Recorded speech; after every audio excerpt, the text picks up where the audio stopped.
agriculture. Let me show you. So UPSC ना इसको एक एज एन अलग सब्जेक्ट डील करता है एग्रीकल्चर को. अगर आप देखेंगे तो ज्योग्राफी के अंदर आप एग्रीकल्चर पढ़ रहे हैं, इन्वायरमेंट एंड बायोडाइवर्सिटी में एग्रीकल्चर रिलेटेड टॉपिक्स हैं. फिर जब आप इकोनॉमी पढ़ रहे हैं डेफिनेटली तब तो एग्रीकल्चर पढ़ ही रहे हो. सोशल इश्यूज भी एग्रीकल्चर के साथ एसोसिएटेड बहुत सारे हैं, जैसे कि कास्ट, जैसे कि पैट्रियार्की. तो इंडिया में अगर देखा जाए तो एग्रीकल्चर अपने आप में एक हॉट टॉपिक भी रहता है. कभी ना कभी पॉलिसी एंड गवर्नेंस में भी आपको देखने को मिल जाता है, जैसे पानवर आंदोलन या कहीं ना कहीं कुछ ना कुछ चलता रहता है. इस वजह से एग्रीकल्चर रिलेटेड टॉपिक सिर्फ जीएस पेपर 3 में नहीं आते. Agriculture related topics you will find in GS papers 1, 2 and 3, at least 3 papers. Ethics में अभी तक तो नहीं देखा, but who nose, you know. Farming ethics, you know, ethics in agriculture और एथिक्स इन सस्टेनेबल फार्मिंग, ऐसा कुछ पूछ लिया तो फिर एक वहां पे क्वेश्चन आ सकता है. Now in paper 1 you are to expect questions, for example land reforms, how they were socially determined, or you know, were they a social failure or a political failure, ऐसा अगर क्वेश्चन आ जाए तो, है ना. या फिर अगर ब्रिटिश टाइम से पूछेंगे तो जो महलवाड़ी, रियोतवाड़ी, जमींदारी, लैंड रेवेन्यू के सिस्टम्स थे, वो भी एग्रीकल्चर के साथ एसोसिएटेड टॉपिक्स हैं. फिर अलग अलग चीजें आपने पढ़ रखी हैं, जैसे कि तीन कठिया सिस्टम एक इंग्लिश रेवेन्यू फार्मर्स के द्वारा अडॉप्टेड था.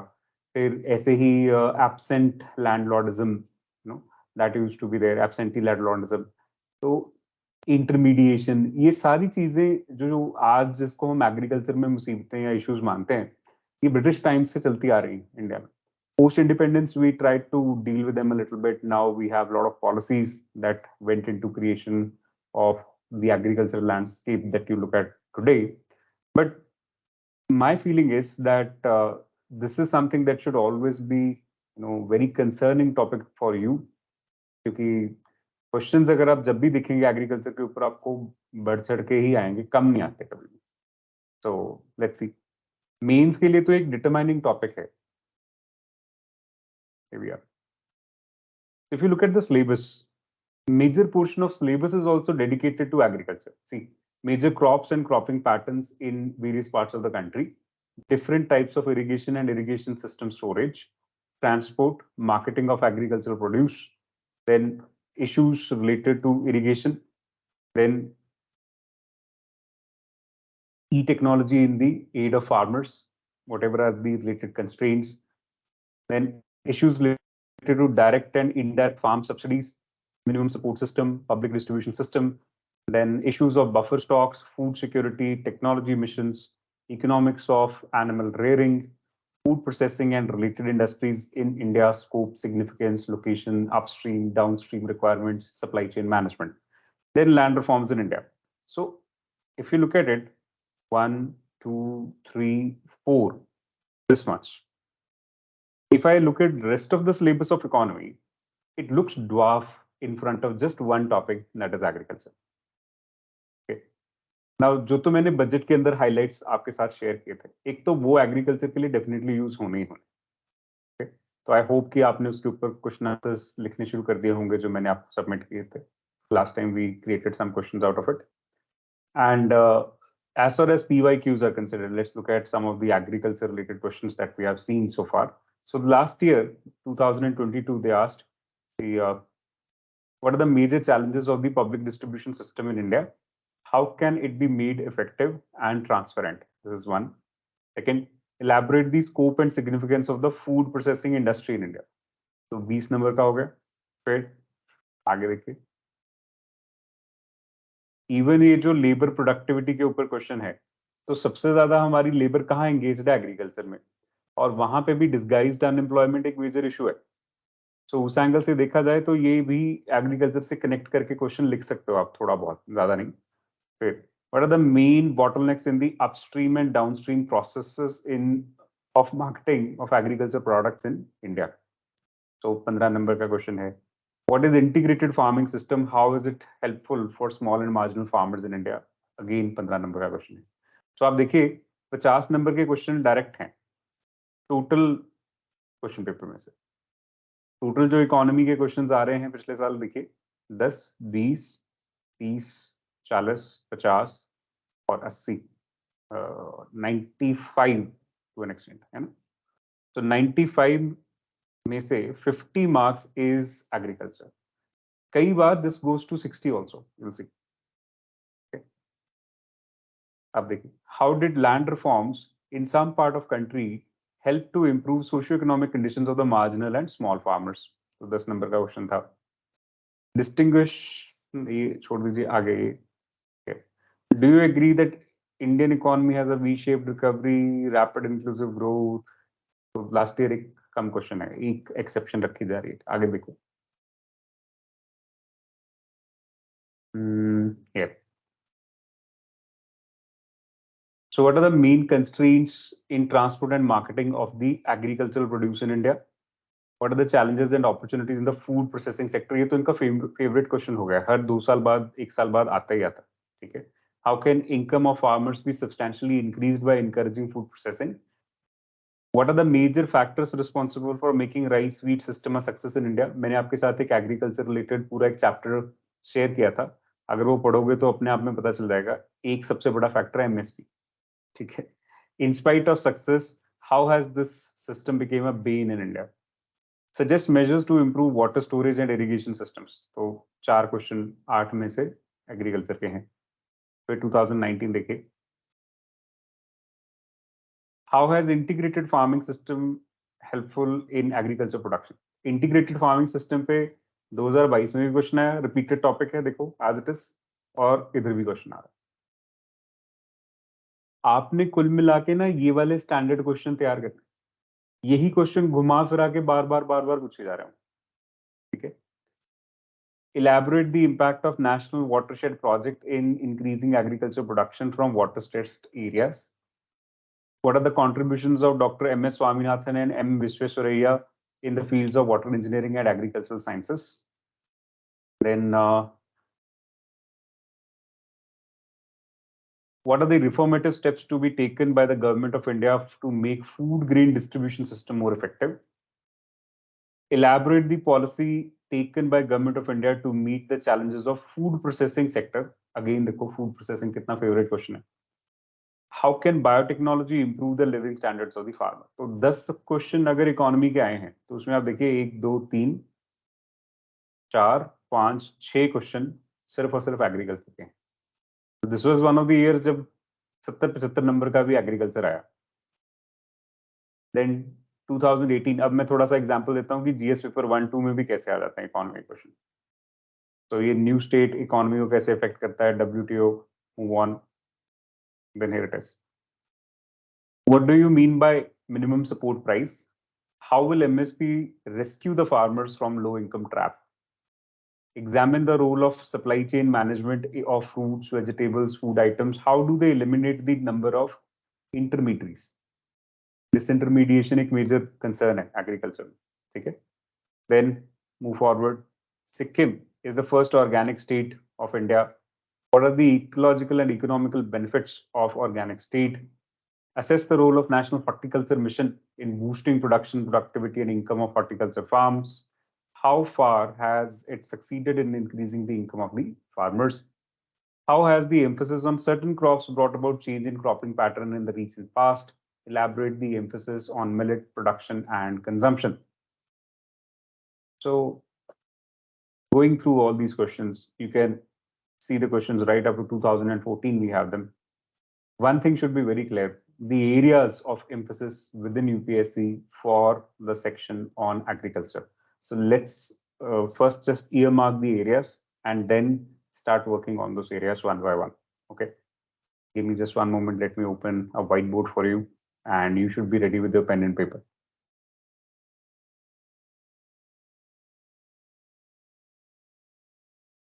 Visible? Is the whiteboard visible? Yes, sir. Okay. So as far as agriculture is concerned, कौन-कौन से एरियाज हैं अपने पास लिखिए. सबसे पहला एरिया है लैंड रिफॉर्म्स. जो आपके टॉपिक्स लिखे हैं ना, एसेंशियली वो एरियाज ही हैं एक तरह से. ठीक है, but this is just to clarify. Second is green revolution, और उसके अभी क्या फेसेट्स चल रहे हैं. तीसरा एरिया है हमारे पास एग्रीकल्चरल इनपुट्स। जब मैं एग्रीकल्चरल इनपुट्स की बात करता हूं तो that means irrigation, land, labour, capital, seed, fertilizer, and technology. Okay. Then fourth area is cropping pattern. Cropping pattern. So India में क्या क्रॉपिंग पैटर्न है, ये आप ज्योग्राफी से पढ़ते हो ज्यादा, इधर इकोनॉमी में कम पढ़ते हो. So this is something to be worked out from geography. जब हम पढ़ेंगे तो उस टाइम पे इसमें ऐड ऑन करना है. Fifth is your agriculture and food security. Food security तो उसमें क्या क्या आता है, एक तो फूड प्रोसेसिंग,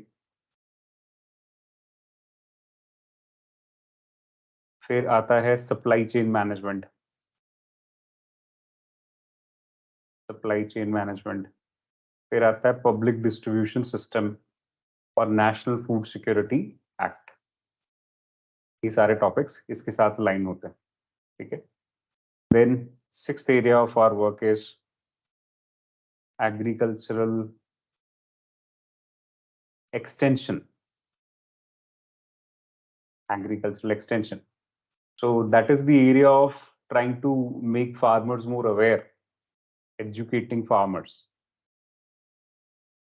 उसको लेके गवर्नमेंट की कितनी भी स्कीम्स चल रही है ना, जहाँ पे फार्मर्स के बारे में कुछ इन्फॉर्मेशन देते हैं, जैसे डीडी किसान एक्सेट्रा एक्सेट्रा, एम किसान, वो सारे अलग अलग ई technologies in the aid of farmers, तो यहाँ फिट होता है. ठीक है. इसके बाद आता है एग्री मार्केटिंग, एग्रीकल्चर मार्केटिंग. तो इसके अंदर क्या क्या है, so there is agricultural price policy,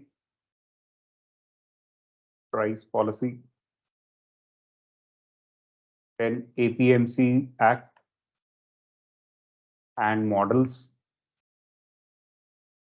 then ENAM, then farm laws, जो and pending reform in Indian agriculture. So these are the issues agriculture marketing के साथ related. फिर इसके बाद आता है एग्रीकल्चरल एक्सपोर्ट्स, नेक्स्ट लेवल है, जो एक्सटर्नल सेक्टर के साथ भी जुड़ता है, agree export. So there are various organizations like APEDA, Agricultural Produce and Export Development Authority. There are agricultural export zones which are associated here. And what are the recent initiatives that we are doing with respect to agricultural exports? So WTO agreements and all. ठीक है. एक इसमें साथ ही agriculture marketing के अंदर लिख लीजिए agricultural subsidies and WTO. एक वो भी यहाँ पे कंसर्न एरिया आता है, WTO एग्रीमेंट. तो वहां पे WTO की कुछ रेगुलेशंस हैं, जिसमें वो blue box subsidy, amber box subsidy आपने सब पढ़ रखा है प्रीलिम्स के लिए ना, तो वो सब आती है. तो these are the areas when we consider the means for agriculture. अब ये सारे एरियाज को डील करने के लिए ना, जो मैंने अभी तक देखा, अब आपने क्वेश्चंस पढ़ लिए, now this will be more useful to look at the document that I shared with you today morning. Now if you look at the Ministry of Agricultural report that comes from time to time, हर साल annual report आती है.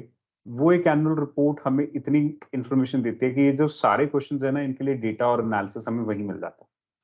So studying that one report is much wiser now rather than just revising आपने जो basic notes अपने बना रखे थे. This will be my advice to you. So this is the one that we are going to focus upon the most. So let me just take you to the report. हालांकि देखने में लगता है 316 page की report है, लेकिन उसमें annexures की वजह से उसका साइज बड़ा है। डोंट वरी अबाउट इट, हमें 316 पेज नहीं करने, ठीक है। ये रिपोर्ट है। मैं आपको पहले इसके सेक्शंस मार्क करा दूं जरा कि इसमें से क्या करना है, तो आपको थोड़ी शांति हो जाएगी, ठीक है। और आप टॉपिक्स भी देखोगे तो आपको पता लगेगा कि भाई ये काम की चीज है या नहीं, ठीक है। तो here it is. So first is National E-Governance Plan for Agriculture, direct question. Mission for Integrated Development of Horticulture. Then National Beekeeping and Honeykeeping Mission. ये सारे चाहिए होते हैं. Food Security Mission, Oil Seeds, National Mission for Sustainable Agriculture. आपने देखा कि जैसे national horticulture mission के ऊपर क्वेश्चन पूछ लिया कि भाई वो कैसे बेटर कर रहा है सारी चीजें, तो उसके लिए हमें यहाँ से पॉइंट्स मिलेंगे, डेटा मिलेगा, लेकिन ये बहुत ज्यादा डिटेल्ड है, इसमें से चेरी पिक करना है क्या क्या है, तो that I will help you do. ऐसे ही PM Kisan, national crop insurance programme, agriculture credit, agriculture marketing, trade, Krishi Vikas, drought management, international corporation, so everything. Integrated scheme for agriculture census and statistics, sub mission on agricultural extension. ये जो seed planting material वाले सब mission हैं ये छोड़ सकते हैं, you can read, सिर्फ एक करना है इसमें से, ठीक है। Then gender perspective in agriculture, so feminisation of agriculture is a concern, तो इसका एक दो चीजें उठानी है। फिर summary of audit paras and observations, तो just going through it once will do. Then departmental accounting organisation नहीं चाहिए, एनेक्सर्स नहीं चाहिए, ठीक है। नाउ दिखने में लगता है इतना 300 पेज का रिपोर्ट करेंगे कैसे, अभी देखें for example. So before going into it, this will lead us to the document. एक चीज और क्लियर करनी चाहता हूँ, coming back to your whiteboard, and that will give you the entire idea of where to put these things जो आपने अभी ऊपर देखा, potato of all things, so to speak, agriculture के में. So if you look at agriculture, see any industry का sector, चाहे वो इंडस्ट्री है, चाहे एग्रीकल्चर है, चाहे सर्विस है, जितने भी सेक्टर्स है ना हमारी इकोनॉमी में, वो सारे सेक्टर्स की ओवरऑल अंडरस्टैंडिंग बनती है फॉरवर्ड और बैकवर्ड लिंकेजेस के बेसिस पे। सो इनके सेंटर में I keep policy, because this is the guidance tool for all kinds of linkages in the economy, and within this we can use, give me a moment,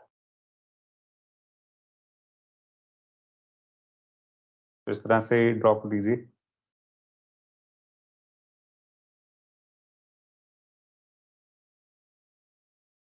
So policy being the central part, on this side we are going to have the backward linkages in agriculture.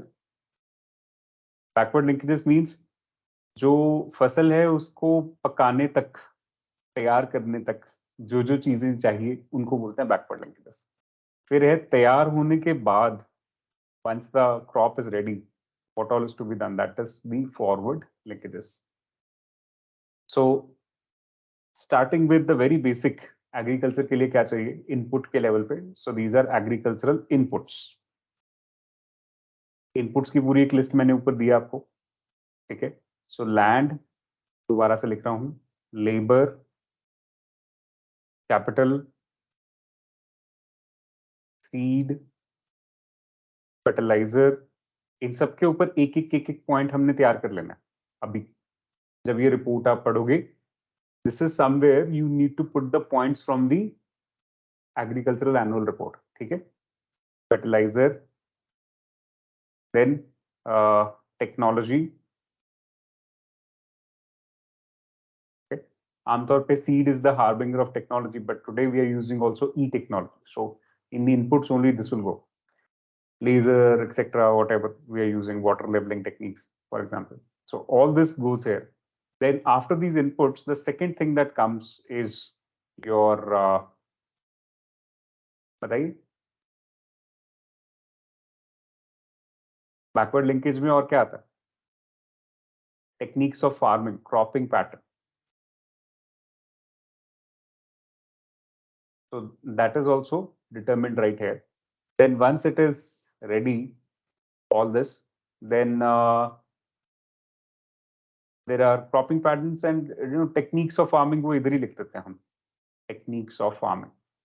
जैसे organic farming हमारे पास है, chemical farming है, कोई एक नई technique आ जाती है जैसे direct seeding of rice for example, तो टेक्निक्स ऑफ फार्मिंग यहाँ आती हैं. And then there is harvest. Once there is harvest, after that there is sorting, packaging, certification. कोई ऑर्गेनिक है तो ऑर्गेनिक सर्टिफिकेशन एंड एवरीथिंग. ठीक है. So this is one end of the spectrum. Thereafter there is logistics. Logistics में क्या आता है? Transport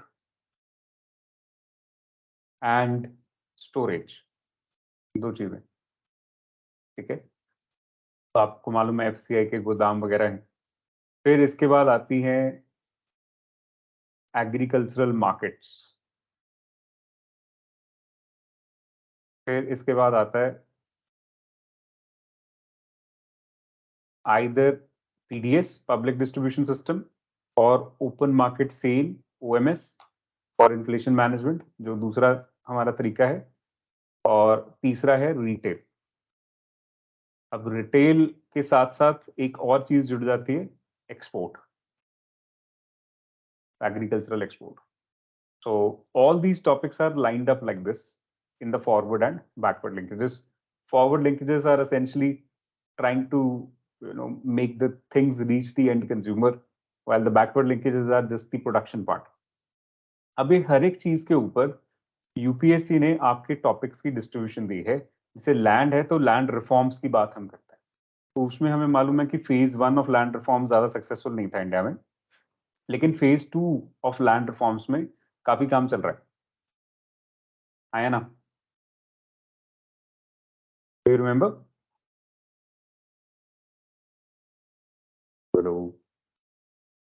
Phase 2 of agricultural reforms में क्या आता है? Anybody? What all is the part and parcel of phase 2 agricultural reforms? Jashan?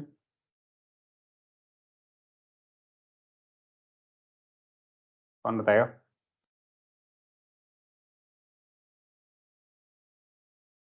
Land acquisition law है, land pooling system है, लैंड लीजिंग के ऊपर मॉडल लैंड लीजिंग लॉ है. So many laws have been here. और इन सब का basic structure आपने पढ़ रखा है अगर आपने मेरे से एग्रीकल्चर पढ़ा हुआ है, या अदरवाइज कहीं से भी अपने नोट्स वर्कआउट किए हैं, तो डेफिनेटली आपने इसका एक बेसिक स्ट्रक्चर जो है वो तैयार किया होगा एग्रीकल्चर का. तो उसके अंदर ये वाले टॉपिक्स के बेसिक पॉइंट्स, जो बेसिक एट्रीब्यूट्स हैं, वो वर्कड आउट हैं. हमने जो क्वेश्चन आंसर्स आपको दिए हैं उसके अंदर भी ये पॉइंट सारे वर्कड आउट है. So nothing to worry. अगर नहीं पढ़ा था कहीं से तो यहाँ पे उन चीजों की पूर्ति हो जाएगी. ठीक है. अब जो डेटा है उसको निकाल के यहाँ पे डालना शुरू करना है आपने. अपना पेन एंड पेपर हाथ में रखना है. जैसे जैसे मैं रिपोर्ट पढ़ता जाऊंगा, चीजें यहाँ पे अंडरलाइन करता जाऊंगा, आपने वहां पे ये लेटर ऑन अपनी ऐड कर लेंगे. ठीक है. So ready with the report? Shall we start? किसी ने कुछ मैसेज तो भेजा है, let me see. Digitization of land records, very good. Contract farming, SAM, pesticides. So yes, fine. So agriculture plays a vital role in India's economy. Even today, 54.6% of the total workforce is engaged in agriculture and allied activities as per Census 2011, and accounts for 18.6% of gross value added at current prices, not constant, current prices, during 2021-2022. आपके पास agriculture का कोई भी question आ रहा है, any Tom Dick and Harry question, चाहे वो food processing पे है, चाहे वो किसी भी चीज पे, ये वाला पहला आपका ओपनिंग स्टेटमेंट रहेगा. डालना ही डालना है.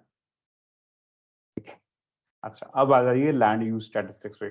सो as per the land use statistics 2018-19, total geographical area of the country is 328.7 million hectares, out of which 139.3 million hectares is reported net sown area, and 197.3 million hectares is the gross cropped area with cropping intensity of 141.6%.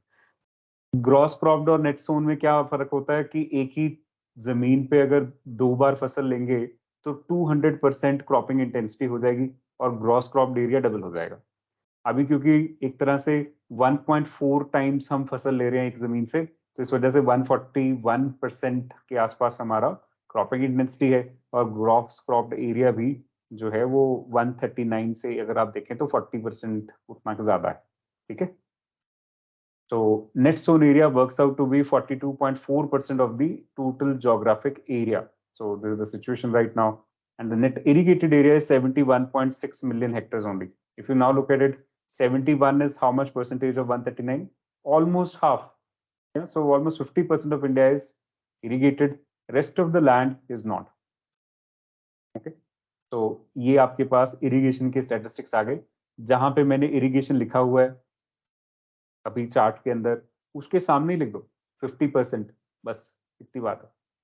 जहां पे land लिखा है वहां लिख दो 139.9 million hectares MHA।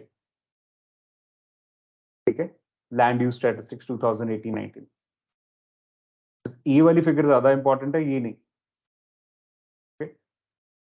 Net sown area जैसे land के साथ एक और ऐड कर सकते हो 42.4%, तो like this just add this much so that वहां पे आपके पास कंफर्टेबल एक जोन रहेगी। ये वाला टेबल हमारे किसी काम का नहीं है, हम सिर्फ परसेंटेज में यकीन रखते हैं और कुछ नहीं।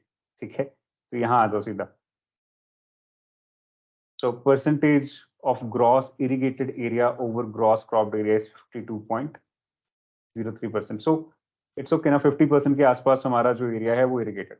हम सिंपली इतना याद रखना, ज्यादा 1.3 इसमें नहीं पढ़ने की जरूरत। ठीक है, आगे आइए। Now again this is particularly of no use to us. हमने इस तरह की फिगर्स कोई नहीं याद रखनी। Now come to this gross value added. So as per the provisional estimates of national income as given by the National Statistical Office, the agriculture and allied sector have contributed 18.6% to GVA। जो ऊपर पड़ा था वही same fact है, इसमें से कुछ नहीं करना। ठीक है, करना क्या देखो, GVA of agriculture and allied sectors and its share in the total GVA of the country at current prices during last 6 year is as follows। तो अब अगर आप सिंपल इसमें से ट्रेंड देखोगे तो 18 to 20% GVR है। Very simple. 2016 से लेके 2022 तक, तो मैं ये कह सकता हूँ for the last 5 years the average has been between 18 to 20 years gross value added।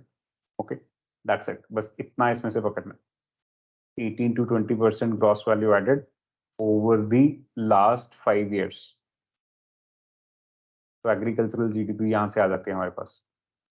Growth in GVA of agriculture and allied sectors, तो कैसे ग्रो किया, उसमें से कौन से एरियाज में सबसे ज्यादा ग्रोथ आ रही है, ये देखने वाला होता है।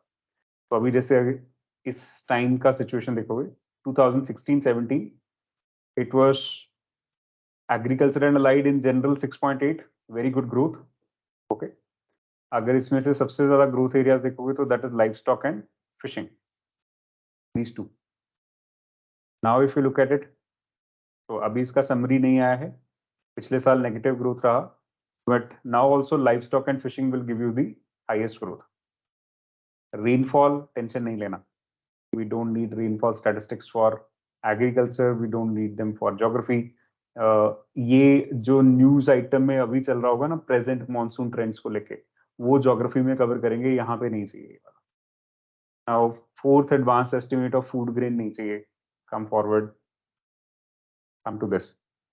तो इंडिया में area production and yield of major crops अगर आप देखोगे तो 2021-22 के स्टैटिस्टिक्स क्या बोलते हैं कि वीट जो है वो सबसे major crop, kilograms per hectare के हिसाब से हमारे पास प्रोडक्टिविटी इसकी सबसे बढ़िया आती है।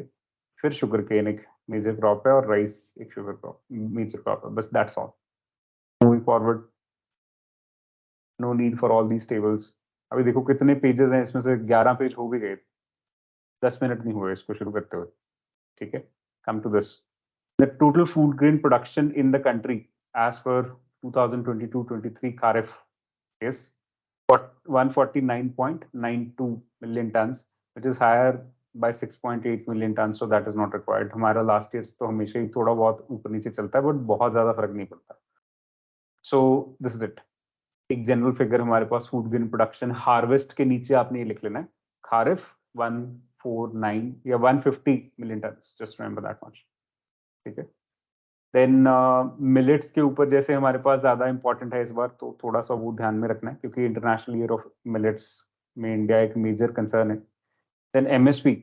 Now, the government's price policy for major agricultural commodities seeks to ensure remunerative prices to the growers of their agricultural produce with a view to encouraging high investment and production and safeguard the interest of consumers by making available supplies at reasonable prices. Now, towards this end, the government has announced the MSP for 22 mandated crops based upon the recommendations of Commission on Cost and Agriculture Cost and Prices after considering the views of concerned state government, chief ministers and departments. Now the 22 mandated crops कौन से हैं, इनकी list prelims में चाहिए होती है, mains में नहीं चाहिए होती. ठीक है, तो जस्ट मूव फॉरवर्ड. 14 हमारे पास खारिफ क्रॉप्स हैं, 6 रबी क्रॉप्स हैं और इसके अलावा 2 कमर्शियल क्रॉप्स हैं, वो है jute and copra. So that's all you need to remember.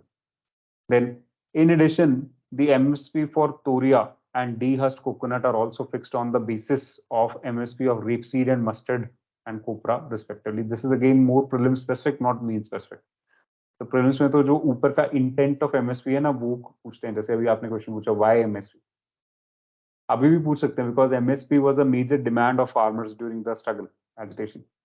Then while recommending MSP, CACP considers important factors like cost of production, overall demand supply situation of various crops in the domestic and world market, then domestic and international prices, international crop price parity, terms of trade between agriculture and non-agriculture sectors, likely effect on price policy on the rest of the economy, and minimum 50% of the margin over cost of production. तो ये सारी चीजें हैं, लेकिन formula basically क्या use होता है, आपने पढ़ा हुआ है A2 plus FL, production cost plus whatever is the family labor if it had to be paid instead of family people working within the agriculture. So that is taken alongside. Now, the Union Budget 2018-19 had announced a predetermined principle to keep MSP at 1.5 times the cost of production. And this cost of production is calculated by A2 plus FL, जो मैंने अभी formula आपको बताया. ठीक है? Accordingly, the government has increased the MSP for all mandated Kharif and Rabi crops and other commercial crops with a return of at least 50% overall, जो भी हमने figure set किया है. Highest increase in MSP of Rabi crops has been in lentil, दालों में आता है, ₹500 per quintal, followed by rapeseed, mustard 400 per quintal, then safflower 209 per quintal. तो this is just general. Then barley, gram, सब में MSP बढ़ा है. तो आपने इन जनरल एमएसपी की आइडिया रखने की एमएसपी बढ़ा है, पेपर में बस उतना की याद रहेगा, इनकी फिगर्स याद रखने की बहुत ज्यादा जरूरत नहीं. The highest absolute increase in kharif crops has been in sesame, sufficient. ये सब तब जरूरत पड़ेगी अगर एमएसपी के ऊपर बहुत ज्यादा कोई स्पेसिफिक क्वेश्चन आता है, तब इन चीजों को मेंशन करने की जरूरत है. Expected return of farmers over their cost of production are estimated highest in case of bajra, followed by tur and urd. For the rest of the crops, it is 50%. तो गवर्नमेंट बेसिकली मिलेट्स को promote कर रही है ना, वो यहाँ से पता चलता है कि बाजरा के लिए एमएसपी सबसे बढ़िया रखा हुआ. ठीक है, अब ये सारा टेबल नहीं चाहिए, टेंशन लेनी नहीं है. Come forward. Doubling farmer income, इसके अंदर 2016 से गवर्नमेंट का वर्कआउट चल रहा है. इंटर मिनिस्ट्रियल कमेटी ने इसको रिकमेंड किया था.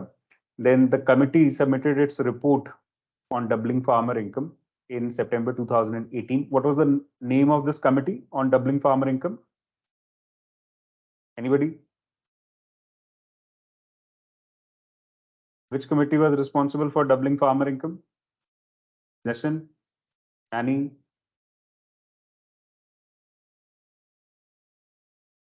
Was it Ashok something? The Dalwai committee? Yes, Ashok Dalwai committee.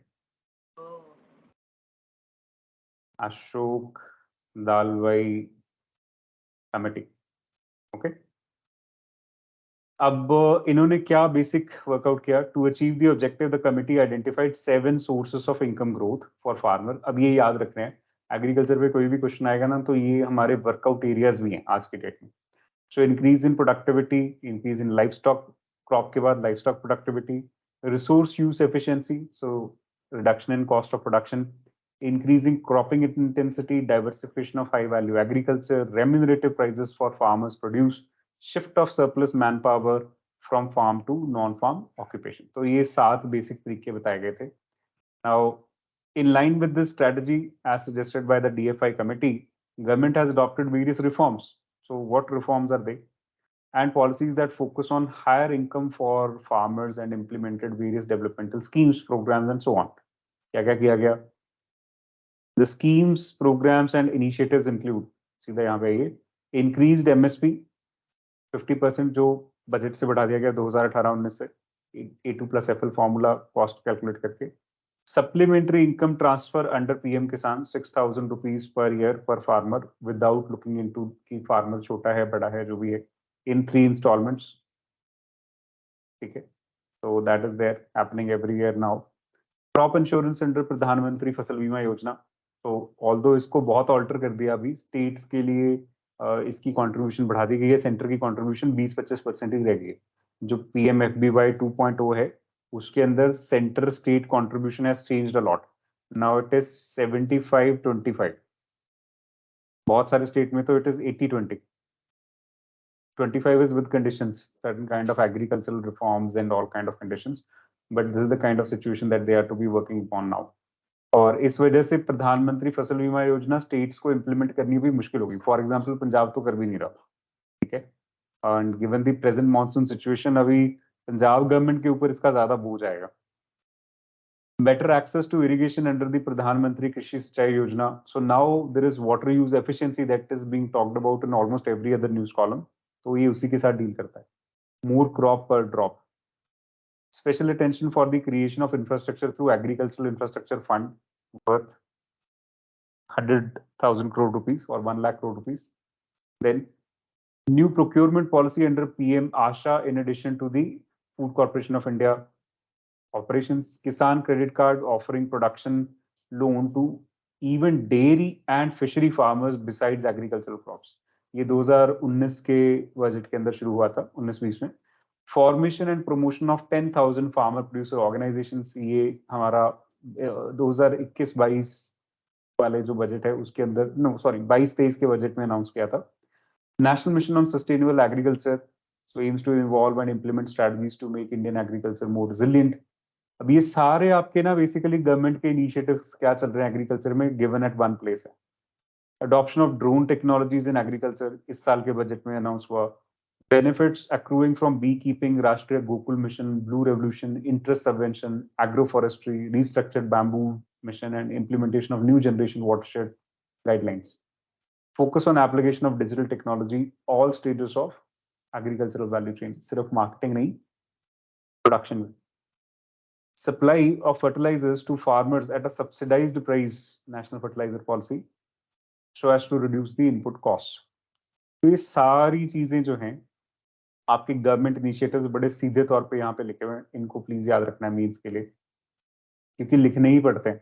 चाहे आपको क्वेश्चन किसी भी एंगल से आए, पर्टिकुलर सेक्टर पे भी आए, तो भी आपने 2 चीजें मेंशन करनी है. एक तो doubling farmer income, Ashok Dalwai committee report recommendation, government did this. चाहे हॉर्टिकल्चर में आ जाए चाहे कहीं पे भी आ जाए, these recommendations can be used anywhere. और 2 चीजें मेंशन करनी है, एक अशोक दालवाई कमेटी रिपोर्ट और उसके हिसाब से ये गवर्नमेंट का initiative. Anywhere, everywhere, this will fit. Okay. Then now all these इसके साथ फंडिंग तो डेफिनेटली जुड़ी है. बजटरी नॉन बजटरी दोनों तरह की सपोर्ट है गवर्नमेंट के द्वारा. तो there is a higher budget allocation. Right now it is about 1,24,000 crore rupees is the agricultural budget. This is the budgetary allocation. इसके अलावा there is non-budgetary financial resources such as creating a corpus fund like micro irrigation fund, agricultural infrastructure fund, Pradhan Mantri Matsya Sampada Yojana, Animal Husbandry Infrastructure Development Fund and so on. In funds के तहत सरकार या तो collateral free loan available कराती है या फिर direct infrastructure augmentation में स्पेंड करती है. So budgetary and non-budgetary, both kinds of allocation are there. Due to implementation of these, अब हुआ क्या? What is the impact of this? So efforts of government for positive implementation of these schemes are therefore yielding good results, and income of the farmer is improving. As a part of Azadi Ka Amrit Mahotsav, Indian Council of Agricultural Research has released a book which contains compilation of success stories of 75,000 farmers. तो अब government के initiative से कुछ result आ रहे हैं या नहीं, तो वो रिजल्ट्स शो करने के लिए आपने भी यही वर्कआउट वहां पे लिख देना है। आईसीएआर ने बुक लॉन्च किया भाई, उसमें इतनी सारी सक्सेस स्टडीज हैं हमारे पास। ठीक है, now comes the agricultural infrastructure fund. ये है क्या? कई बार ऐसे स्पेसिफिक क्वेश्चन भी आता है, कई बार बेसिक नॉलेज पता होगी तो यूज कर पाओगे। इसके फर्स्ट चैप्टर से ही आपको बहुत कुछ ऐसी चीजों पे क्लैरिटी हो जाएगी, क्योंकि आगे वाले चैप्टर में वही चीजें ज्यादा डिस्कस्ड। ठीक है, सो central sector scheme for financing facility under agriculture infrastructure fund is operational from 2020 onwards, और ये 2032-33 तक चलेगा। करना क्या है? Infrastructure at the farm gate.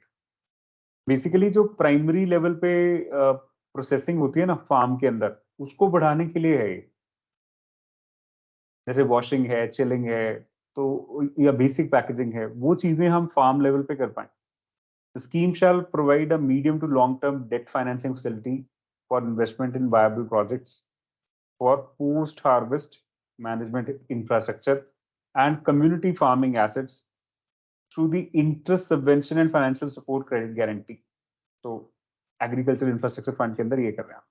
यह है 1 लाख करोड़ रुपए का फंड है, जो basically banks, financial institutions provide करेंगे as loans to primary agricultural credit societies. हमने पढ़ा कि जो स्टेट कोऑपरेटिव बैंक्स होते हैं, उसके नीचे होता है डिस्ट्रिक्ट सेंट्रल कोऑपरेटिव बैंक, और उसके नीचे होता है PACS, primary agriculture credit society. ये basically society of borrowers and non borrowers है एट दी विलेज लेवल। अब इसमें क्या किया जाता है कि किसान अपने आप से एक सस्ते ब्याज पे लोन ले सकते हैं, आपस में पैसा पूल भी कर सकते हैं, गवर्नमेंट भी उसके अंदर एक्स्ट्रा मनी अवेलेबल करा देता है। तो since this is very low interest rate and yet it's an institutional lending, so इस वजह से बेटर है।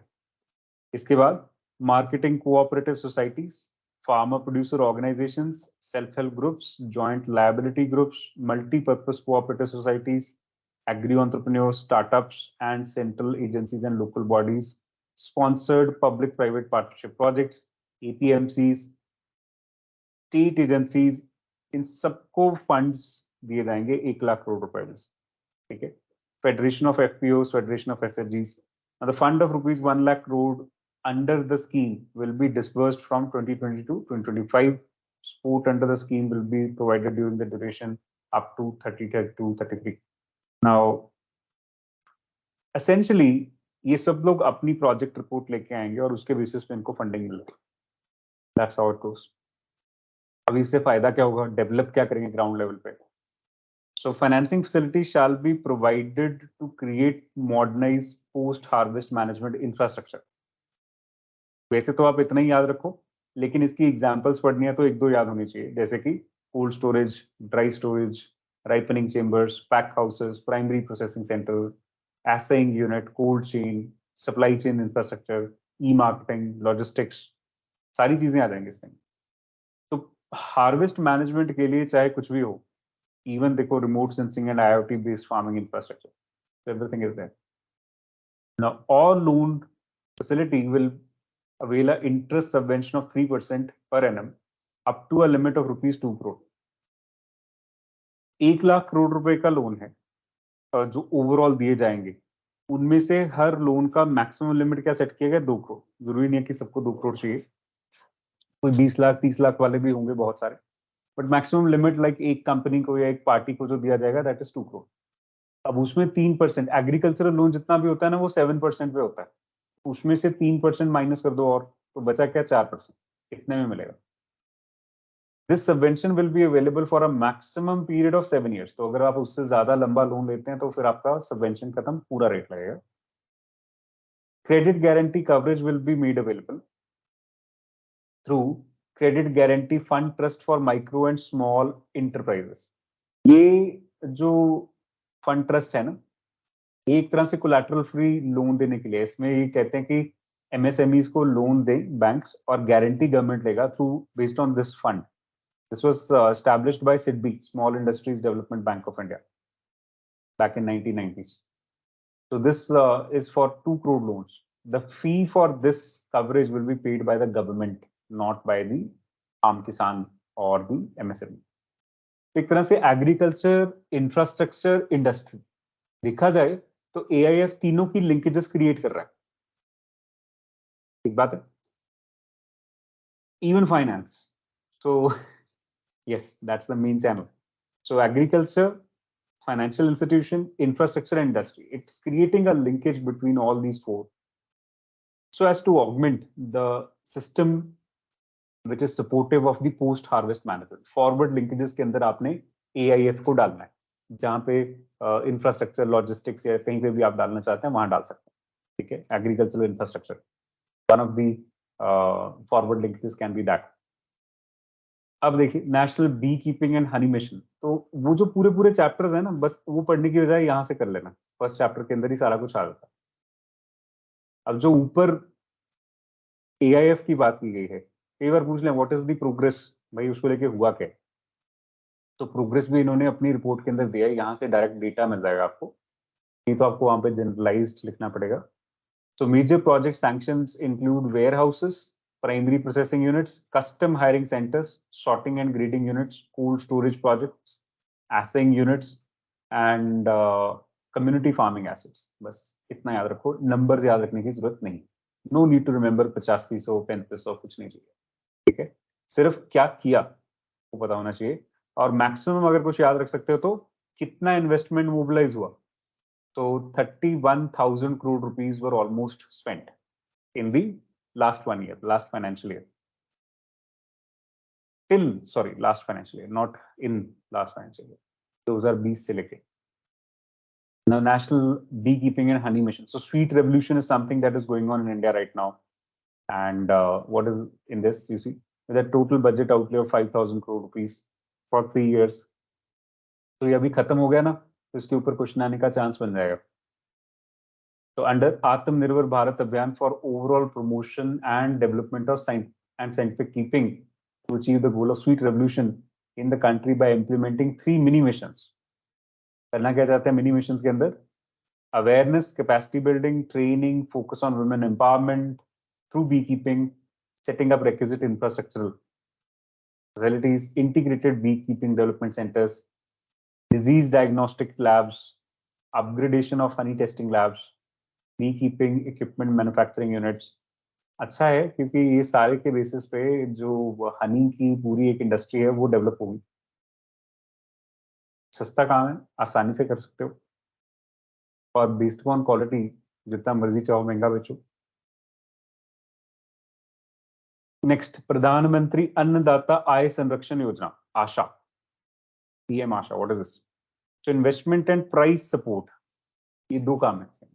Investment support in the sense agriculture investment India में एक लैगिंग इशू, तो उसके अंदर गवर्नमेंट के द्वारा इन्वेस्टमेंट बढ़ाई जाएगी by giving money directly in the hands of the farmer. Price support means कि एक पर्टिकुलर प्राइस पे हम आपका प्रोडक्ट खरीदेंगे जो आपने बनाया. तो जैसे हमारे पास अगर फूड ग्रेन की बात करें, to buy that, so we got FCI, and to buy horticulture products we got NABARD. Is it NABARD और इज इट एनीथिंग एल्स? किसको क्या याद है? For food grain procurement, we got FCI. Yes. Yes, sir. FCA. Which body procures horticultural products? It's NAFED. NAFED. NAFED. So that is for horticulture. And which organization procures tribal products? So that is TRIFED. TRIFED. TRIFED. तो ये वाला procurement वाला system जो है वो इसके through चलता है, प्राइस सपोर्ट इन्हीं के थ्रू एक्चुअल में ऑपरेट करते हैं. अब इसमें क्या करेंगे? Comprising price support scheme, price deficiency payment system, and private procurement and stockist scheme. तो ये 3 चीजें इसके अंदर इकट्ठी कर दी गई अंडर PM आशा, अन्नदाता आय संरक्षण अभियान, की जो फार्मर इनकम है वो स्टेबल रहे, प्रिजर्व्ड रहे. Under PM ASHA, states and union territories are offered to choose from either the price support scheme or PDPS, that is price deficiency payment system. Price support scheme means कि MSP पे grain खरीदा जाएगा. Price deficiency payment system means MSP और actual market price जिसके ऊपर grain बिका, उसमें जो gap रहा, उसका 10% तक government भुगतान करेगी. 10%, not more.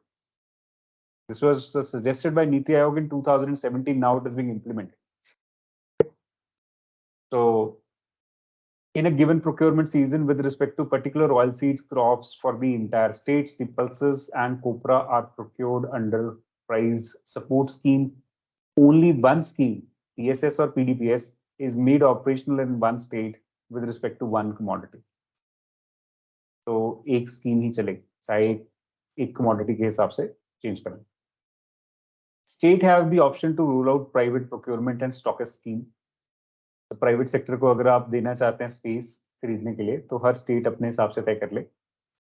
On pilot basis in district selected APMCs of the district involving the participation of private stockists for oil seeds. So only for oil seeds this is allowed. The brief of PSS, PDVS and PPSS जो stockist scheme है उनमें है क्या, तो यहाँ पे दिया. आपने ऑलरेडी ये पढ़ चुके हो आप प्रीलिम्स के लिए, तो आई डोंट थिंक कि आपको दोबारा से पढ़ने की यहाँ से जरूरत है. जरूरत हो तो पढ़ लो. It is like this. Schemes की डिटेल्स वहां पे मेंस में तो चाहिए नहीं होती.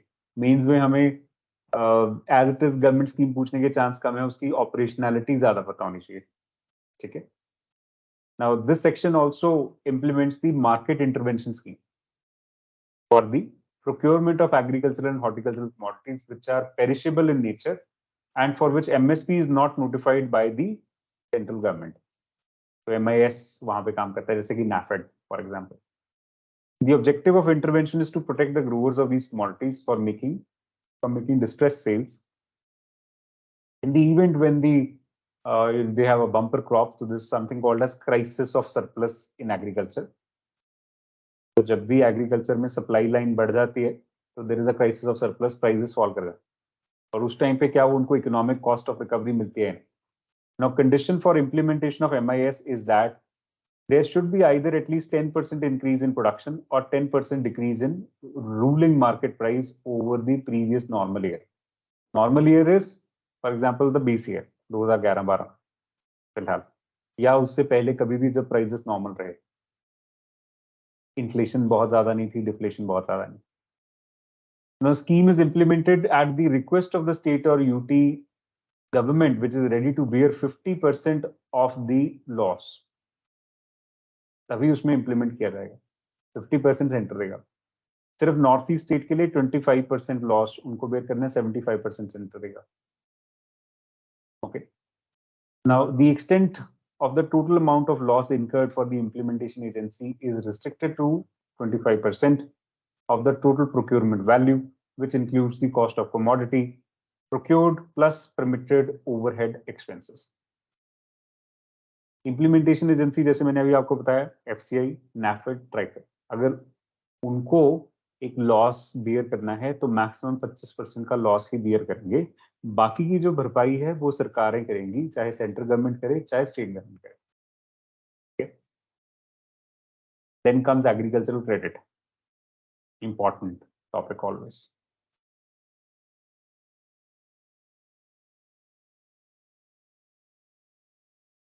एग्रीकल्चर क्रेडिट में ना दो चीजें मेनली, एक तो किसान क्रेडिट कार्ड और एक इंटरेस्ट सबवेंशन स्कीम. बेसिकली कम इंटरेस्ट, कम ब्याज पे उनको देते हैं, क्रेडिट कॉस्ट कम रहती है. So government announces an annual target for agriculture credit in every budget year. हर साल गवर्नमेंट को एक टारगेट अनाउंस करना होता है. Now the agriculture credit flow target for 2022-23 जो ऑनगोइंग फाइनेंशियल ईयर है, that has been fixed at 18,50,000 crore rupees. Okay, so this is the target. Now, how is it to be given? देखिए, first is the modified interest subvention scheme. So department implements this scheme with a view to provide short-term agricultural loan. Short-term कहने का मतलब होता है less than 1 year. To farmers at a concessional rate of interest. Under this scheme, farmers are given upfront interest subvention of 1.5%. पहला. Therefore, short-term crop loans of up to 3 lakh is available to the farmers engaged in agriculture and allied activities at the interest rate of 7%. upfront देने के बाद 7% पे available होता है. Additional 3% subvention is also given to the prompt and timely repayment of loan. Thus, the effective rate of interest comes down to 4% per annum. बस आपने यही याद रखना है इसके अंदर कि एग्रीकल्चरल इंटरेस्ट सबवेंशन स्कीम के अंदर इफेक्टिव रेट ऑफ इंटरेस्ट जिसके ऊपर फार्मर्स को लोन दिया जाता है दैट इज 4% पर एनम. बाकी सारी चीजें मेंस में रट्टा नहीं मारनी, एक बेसिक अंडरस्टैंडिंग ठीक रहेगा अपने आप में बस कि फर्दर इंटरेस्ट सबवेंशन करेंगे ये वो करेंगे. तो प्रॉम्प्ट पेइंग फार्मर के लिए बस 3-4% per annum is the effective rate of interest. That much is sufficient. ठीक है, लेकिन लोन की लिमिट है 3 लाख बस. नेक्स्ट इज किसान क्रेडिट कार्ड. इसमें पता है किसान क्या करते हैं आजकल लेटेस्ट, जिन्होंने खेती नहीं करनी पर किसान क्रेडिट कार्ड बन रखा है और खेती करने के लिए खुद का कैपिटल है तब भी वो अपने पैसे से खेती कर रहे हैं और किसान क्रेडिट कार्ड पर भी बना रखा है. क्या करेंगे, ये 3 लाख रुपया उनको मिलता है 4% रेट ऑफ इंटरेस्ट पे. एफडी के रेट ऑफ इंटरेस्ट है 7.5%, 7 to 7.5% आराम से एक साल की एफडी का रेट ऑफ इंटरेस्ट है. तो ये तो जमा कराएंगे, बीच का जो 3.5% का रेट ऑफ इंटरेस्ट है वो उसका खुद का फायदा हो जाता है. बैंक में जमा करा देते हैं, बैंक से ही लिया, बैंक में जमा करा दिया एफडी के तौर पर. ठीक है, और घर में ऐसे 4-5 लोगों ने 4-5 फैमिलीज दिखाया था ना इंडिविजुअल की ये मेरा बेटा अलग है, मैं अलग हूँ, मैं अलग हूँ, तो 3 तो आराम से किसान क्रेडिट कार्ड बना लेते. तो उसकी वजह से आप सोच के देखो कि इंटरेस्ट इनकम कितनी जनरेट हो रही होगी. तो 9 लाख का अगर 3 भी बनाए हैं तो 3.5% कितना आता है? What is the 3.5% of 9 lakh?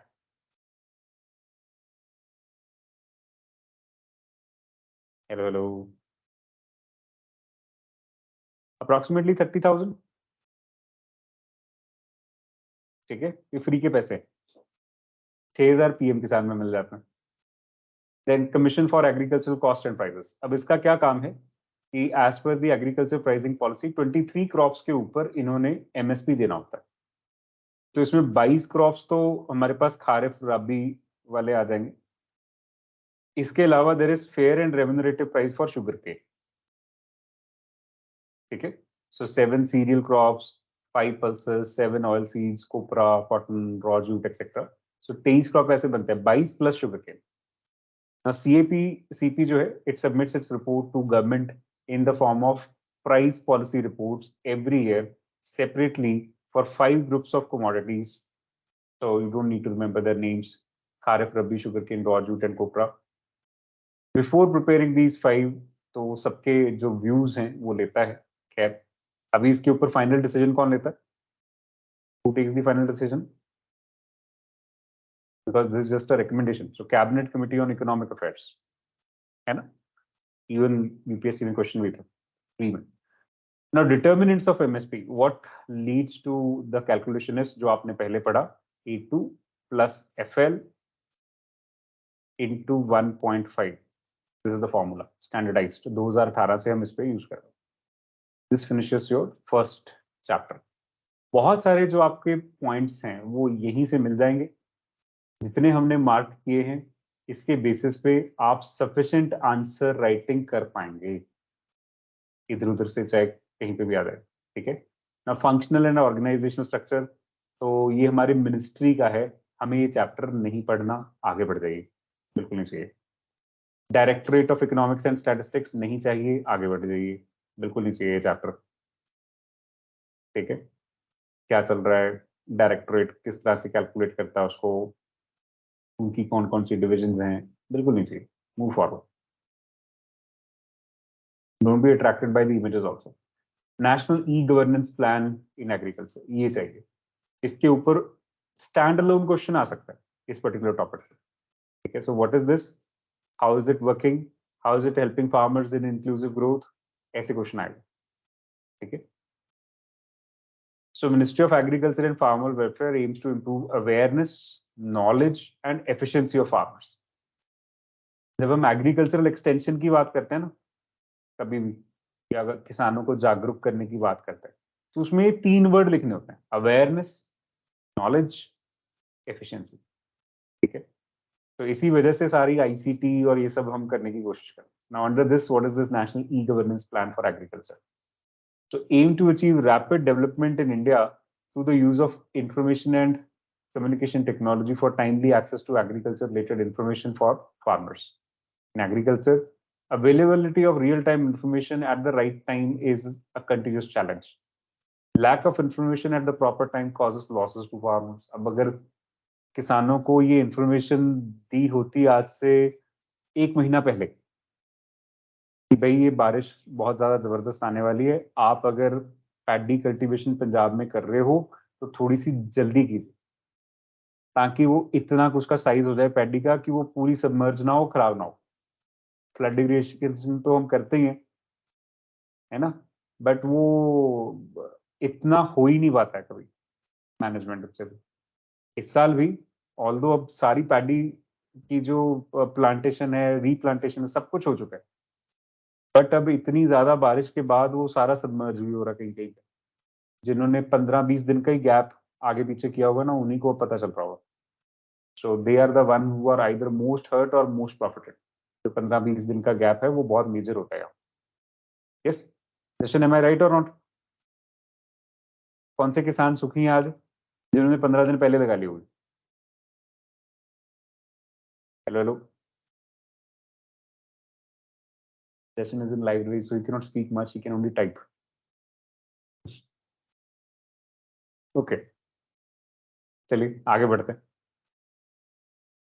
So now NEGPA aims to bridge the gap between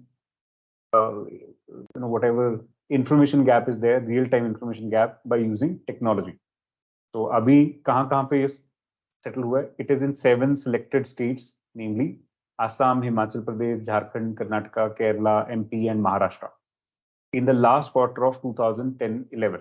तो वहां पे शुरुआती दौर में लॉन्च किया गया था। अभी तो पैन इंडिया चल रहा है, all states and duties from 2014-15. So that is there. अब इससे आगे आ जाइए, करना क्या है? Realizing the significance of new digital and emerging technologies, the Committee on Doubling Farmer Income has recommended further expanding and augmenting the digital agriculture initiative for the Government of India. So क्या करना चाहते हैं? Based upon remote sensing, geographical information system, data analytics, cloud computing, AI, machine learning, IoT, robotics, drone sensors, blockchain. जहां पे आपको ना ये भी स्टैंडर्ड वर्ड है, again the potato. E governance technology कहीं पे भी यूज करनी है आज की डेट में, तो ये पूरा एक सेट है जो यूज होता है। Utilise this entire set. जहां टेक्नोलॉजी के बारे में लिखना पड़ जाए, ई गवर्नेंस के बारे में लिखना पड़ जाए, पुट इट ऑल है, सारे के सारे वर्ड्स। ये अपने आप में एक पॉइंट बन जाएगा बढ़िया। ओके, नाउ सी, फिर से वही दोबारा दोबारा इन्होंने भी यूज किया हुआ। अब कहाँ कितने पैसे खर्च हो गए, नॉट रिक्वायर्ड। एनईजीपीए इतना ही है कि बेसिकली टेक्नोलॉजी के बेसिस पे फार्मर को जागरूक करना है, रियल टाइम इंफॉर्मेशन प्रोवाइड करनी है, ताकि अपने एग्रीकल्चर के डिसीजंस ले सके। ठीक है, अब ऐसे ही एक हमारे पास ऐप है एम किसान, मोबाइल किसान। So this is use of basic mobile telephony. So since the penetration of smartphone within internet in rural India is only around 18%, mobile telephony is considered to be the alternate and best option. So mobile telephony has transformed the tenor of our lives. The department has developed a portal mkisan, so mkisan.gov.in, where around 5.3 crore farmers have registered and experts, scientists of different departments. So they are interacting and sending information to farmers in 12 local languages on regular basis. So basic phone के ऊपर आपके सारी information आती है। तो weather की information है, rainfall, temperature, तो इससे पता चल जाएगा। फिर सीड, कौन सी वेराइटीज चल रही हैं, time of sowing, harvesting, so every information is given through basic telephone, not the smartphone. Message के तौर पे आता है once you register. With market information, farmers are better informed to sell produce. So even market information है, prevailing market prices हैं, quantity demanded in the market है, कौन सी मंडी में कितना भाव चल रहा है, तो उस मंडी में अपना अनाज लेके चला जाए. Helps in reducing distress sales. So more than 2462 crore SMS have been sent since 2013. So sufficient messages being sent. 24 crore agricultural families हैं इंडिया के अंदर, तो उस हिसाब से देखो तो हर एक को 100 मैसेज तो गए ऑन एन एवरेज. और कितने मैसेज भेजने की जरूरत है? साल में 3-4 मैसेज भेजने की जरूरत है. खारिफ, रबी, जायद, प्राइसिंग, इस तरह से देखा जाए तो सफिशिएंट मैसेज चलेगा, सब सभी कनेक्टेड है अगर तो. Then farmers portal, this is another e-technology in aid of farmers. So this is a one-stop shop for farmers where farmers can get relevant information on range of topics: seed, fertilizer, pesticide, credit, good practices, dealer network, availability of inputs, agromet advisory. Agromet means agricultural meteorological information, जो बारिश और ये सब बताएगा. This information can be drilled down through pictorial view of the map of India. तो अपने बिल्कुल district में, अपने शहर में देख सकते हो क्या हाल है. And this is a centralized repository, is the backbone of all mobile apps and SMS advisories. तो यहीं से सारी की सारी इंफॉर्मेशन वैसे ही जा रही है. ठीक है, तो इतना याद रखना है. Farmers portal. Next, development of mobile apps. अलग अलग मोबाइल एप्स बनाया गया, जैसे किसान सुविधा. So it's a platform independent as well as available on Google Play Store. All the services information relevant to farmer are linked here as a common platform. तो चाहे वो किसी भी स्कीम के बारे में इंफॉर्मेशन है, वो यहाँ पे किसान सुविधा के अंदर एक ही ऐप के अंदर सारा कुछ आ जाता है. Now users can just visit the Kisan Suvidha website also in multiple languages in case they want it. Some of the services, sub services जो इसके अंदर मिलेंगी वो क्या है? PM किसान scheme, then fertilizer, Kisan Rath. This is also new. This is a transport service provider in your area जो green लेके जाएगा. Then farm machinery, seeds, soil health card, agriculture marketing and procurement, crop insurance, organic farming, regional council जो certification देगी organic है या नहीं produce. तो ये सारी की सारी चीजें किसान सुविधा के अंदर available. Okay. So that's another e-technology for farmers aid. Now new application development in 2021 क्या क्या चल रहा है लेटेस्ट, ये नहीं चाहिए हमें. फैक्ट है, क्योंकि ये सारा कुछ ना गवर्नमेंट के लेवल पे है. इसमें से दो तीन चीजें. एक तो है सीड एग्जिम पोर्टल, ठीक है, और बस ये सीड एग्जिम पोर्टल एक है. एक्सपोर्ट इंपोर्ट सीड के लिए उसको लेके ये portal. Now scheme onboarded for direct benefit transfer. तो एग्रीकल्चर की कौन कौन सी स्कीम्स है जहां पे डायरेक्ट बेनिफिट ट्रांसफर चल रहा है, तो उसकी एक लिस्ट है. Just give it one reading and leave, don't bother to cram it. Simply याद रखना है 14 स्कीम्स के अंदर डायरेक्ट बेनिफिट ट्रांसफर चल रहा है एग्रीकल्चर में, ministry of agriculture and farmer welfare के द्वारा. Then there is AgriStack. So this project is an ambitious digital agricultural initiative by the Department of Agriculture and Farmer Welfare. It is a collection of database, registries, farm framework, standards, data schema, APIs, IT system, open data related to agriculture through interoperable systems of development of innovative services and solutions by the government entities and private sector. तो basically सारी information एक जगह पे इकट्ठी की है. Stack करना इसी को बोलते हैं. तो दैट इज एग्री स्टैक. चाहे वो प्राइवेट सेक्टर में है, चाहे वो पब्लिक सेक्टर में, okay? चाहे वो लैंड रिकॉर्ड की है, जियो लोकेशन है, क्रॉप के बारे में है, any and every information is there on agri stack. Okay, so it is being built on open standards with federated architecture, ensuring participatory and inclusive design to ensure agriculture sector evolves collectively with the help of specialized line ministries. जैसे गति शक्ति infrastructure में सारी ministries को इकट्ठा कर देता है, आपने सुना ना पीएम गति शक्ति, वैसे ही एग्री स्टैक एग्रीकल्चर के अंदर सारी ministries, departments, private sector player सबको इकट्ठा कर देता है. So evolves collectively with the help of specialized line machinery, states, private agricultural tech players. It will at its core respect and enable data privacy based on the principles of data empowerment and protection architectures. Accordingly, all personal data belonging to farmers will be collected with purpose limitation, shared only with farmers' consent, and only with authorized data seekers. So it is akin to Aadhaar, is envisioned to be core data infrastructure for agriculture. कौन सी जगह पे क्या चल रहा है? Everything.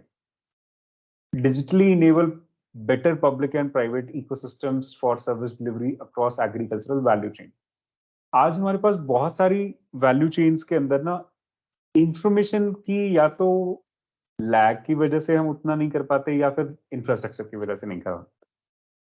For example, if I know that in particular district a particular kind of seed is being grown for, let's say, rice or wheat or anything, then I also know कि यहाँ पे इस चीज का ये वाला फर्टिलाइजर की जरूरत पड़ेगी, ये वाले पेस्टिसाइड की जरूरत पड़ेगी,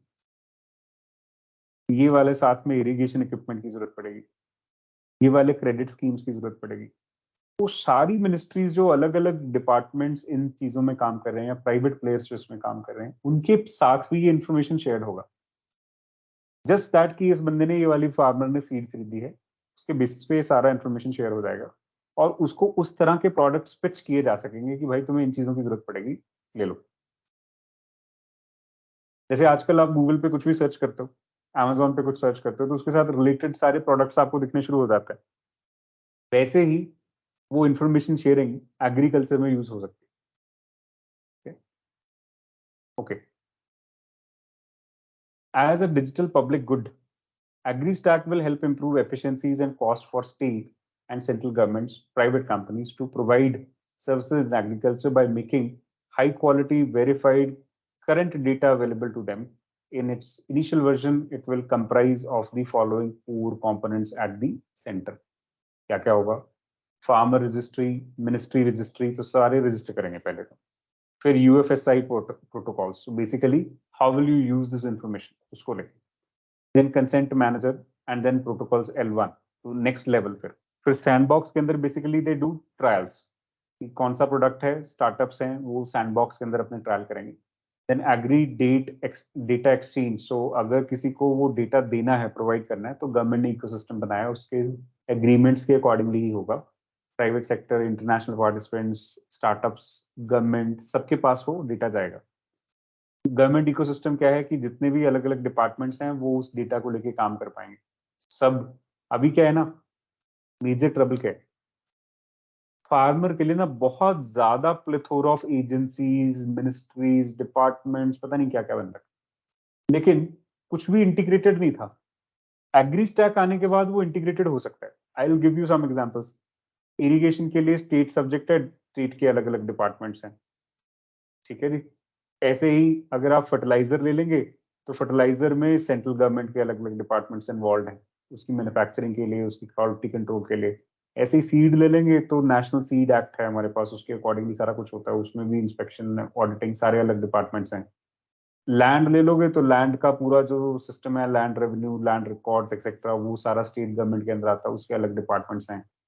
फिर ऐसे ही लेबर ले लोगे एग्रीकल्चर की, तो उसको लेके अलग डिपार्टमेंट्स हैं. फिर अगर आप ओवरऑल इकोसिस्टम देखोगे, जहाँ पे एग्रीकल्चर प्राइस मार्केटिंग कमिटीज हैं, तो हर स्टेट की डिफरेंट है. ईनाम सेंट्रलाइज्ड है. ये सब होने के बाद एक मिनिस्ट्री ऑफ एग्रीकल्चर अलग है, मिनिस्ट्री ऑफ रूरल डेवलपमेंट अलग है, एग्रीकल्चर ऑफ फार्मर वेलफेयर तो एक हो गई, रूरल डेवलपमेंट एक हो गया. तो दोनों अलग अलग काम करते हैं. प्लेथोरा इधर भी बनना शुरू हो जाता है, अलग अलग डिपार्टमेंट्स का नीचे. स्टेट लेवल पे एग्रीकल्चरल डिपार्टमेंट्स अलग हैं, ठीक है. फिर जो पोल्यूशन कंट्रोल वाले एनजीटी वाले आते हैं, स्टेट पोल्यूशन कंट्रोल बोर्ड वाले आते हैं, वो अलग आ जाते हैं, एक plethora of organisation. So many are there trying to work at the rural end but not actually being able to work much. Jal Shakti मंत्रालय अलग लगा हुआ है, वो भी इधर ही है, इसी लाइन में काम कर रहा है. सोच के देखो, ठीक है. So this will evolve over time. अभी हमने इसके बिल्डिंग ब्लॉक सेट कर दिए. Let's see how it really operates. तो इनिशियली उन्होंने कुछ बिल्डिंग ब्लॉक्स, फार्मर रजिस्टर्स जैसे रजिस्ट्री कराएंगे उनकी, वो वर्कआउट है. फिर जियो रेफरेंस्ड विलेज मैप्स हैं. इनके सिर्फ हाइलाइट्स याद रखने हैं इसमें ना, you don't need to remember the entire. Farmer registry means farmers should register and their data should be there. Then geo referenced village maps means, तो हमारे पास डेटा आएगा हर मैप सैटेलाइट बेस्ड, कहाँ पे कौन सी फील्ड है, कहाँ पे कौन से क्रॉप्स चल रहे हैं, like this. Then crop sown registry, so पूरे इंडिया में कहाँ पे कौन से क्रॉप्स की खेती चल रही है, क्रॉपिंग पैटर्न क्या है, वो सारी चीज यहाँ पे होगी। यूनिफाइड फार्मर सर्विस इंटरफेस, तो farm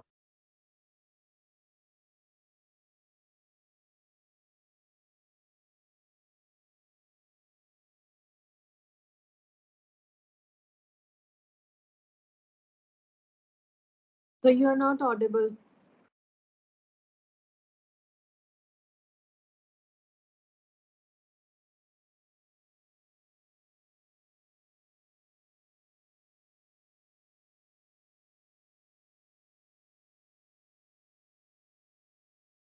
Please confirm audio. Is it clear?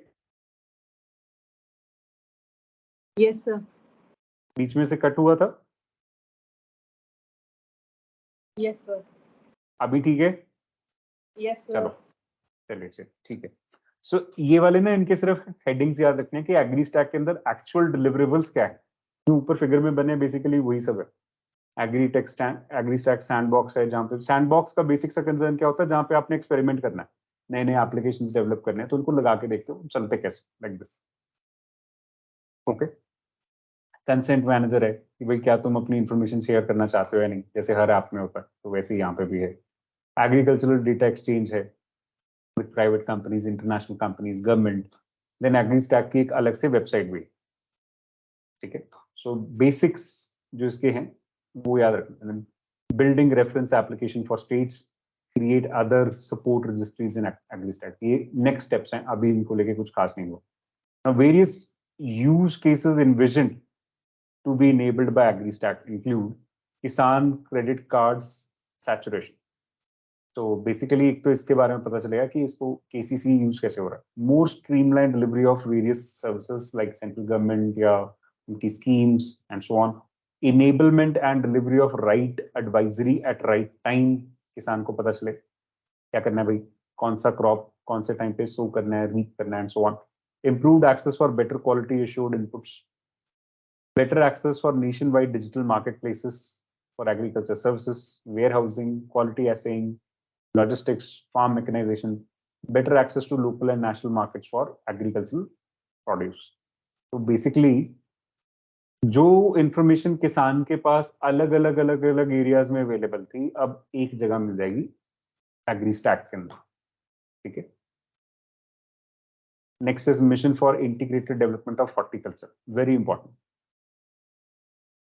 सुनने में लगता है कि एक स्कीम के ऊपर इतना ध्यान क्यों दिया जाए, बट मैं इसके लिए एक बेसिक वर्कआउट बताता हूँ, उसके बेसिस पे आपको ये इंपॉर्टेंस इसकी पता चलेगी। हॉर्टिकल्चर को ना हम हाई वैल्यू क्रॉप्स में रखते हैं, HVC। मैंने शायद पहले भी इसकी डिस्कशन थोड़ी सी की आपके साथ। तो इंडिया में 19% लैंड पे हाई वैल्यू क्रॉप्स की खेती होती है, और ये हमारे जीवीए में, एग्रीकल्चरल जीवीए के अंदर इनकी जो कंट्रीब्यूशन है दैट इज 41%। और इसका उल्टा होता है नॉर्मल क्रॉप्स, जैसे फूड ग्रेन्स की अगर मैं बात करूं, तो 41% land is under food crops,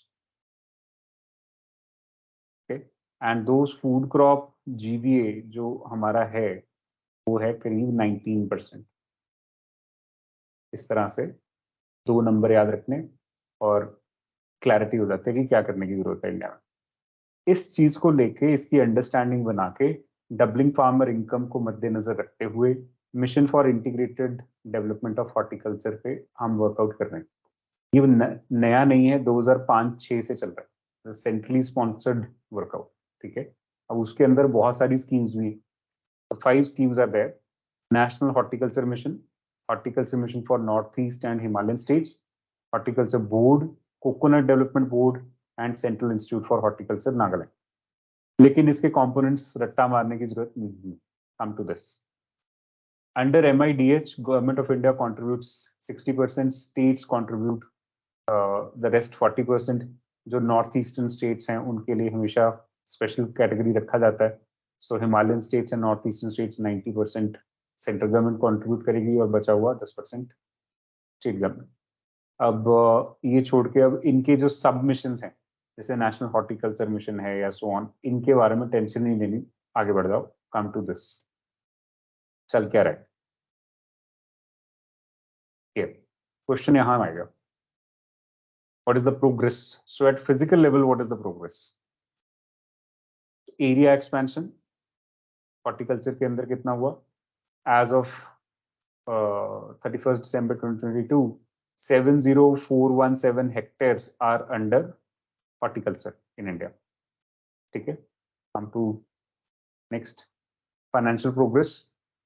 So funds of the tune 516.18 crore rupees have been released, implementing the National Horticulture Mission scheme against the revised estimate of 820.3 crore. तो basically इतने fund अभी use किए गए हैं, 500 करोड़ के आसपास, याद रख लो बस फिगर, बहुत है.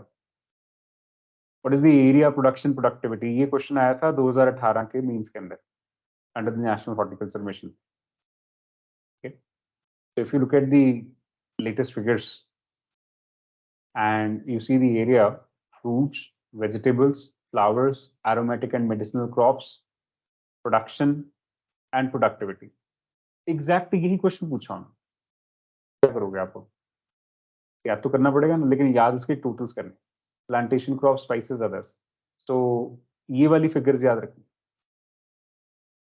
ओके, सिर्फ 2022 वाली. तो प्रोडक्टिविटी के लेवल पे देखा जाए तो 12.2 is the productivity, that is metric tonne per hectare. Production है 1000 मेट्रिक टन के लेवल पे, so that is this one. Okay, then if you look at the area under cultivation, so that is this one, how many hectares. Okay, so 1000 hectares के form में दिया गया है. तो इसके आगे 3 zeros भी जो यहाँ पे फिगर्स हैं, इधर भी 3 zeros एक्स्ट्रा हैं. So just remember this one. And एक ट्रेंड देखो, अब नोट करने वाली बात क्या है? This is also increasing, this is also increasing, and this is also increasing continuously, almost. Yes. So सीधा बोलना है, there is a continuous increase in the area, production and productivity of horticultural crops under the National Horticulture Mission. Okay, with productivity increasing to 12.2 metric ton per hectare. इतना तो याद रख सकते हो ना.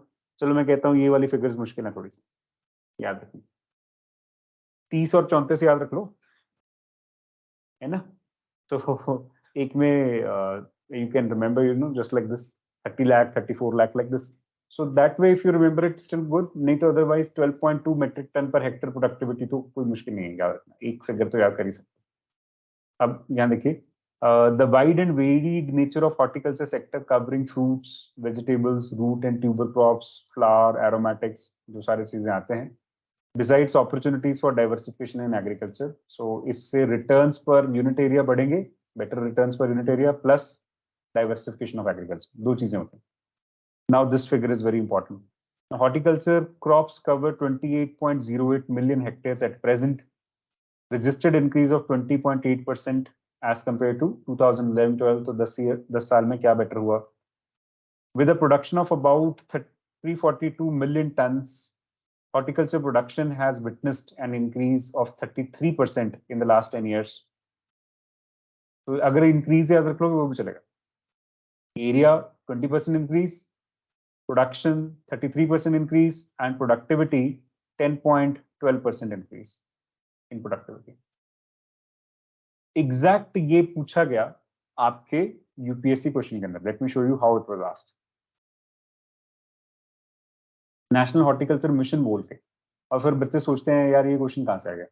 So easy.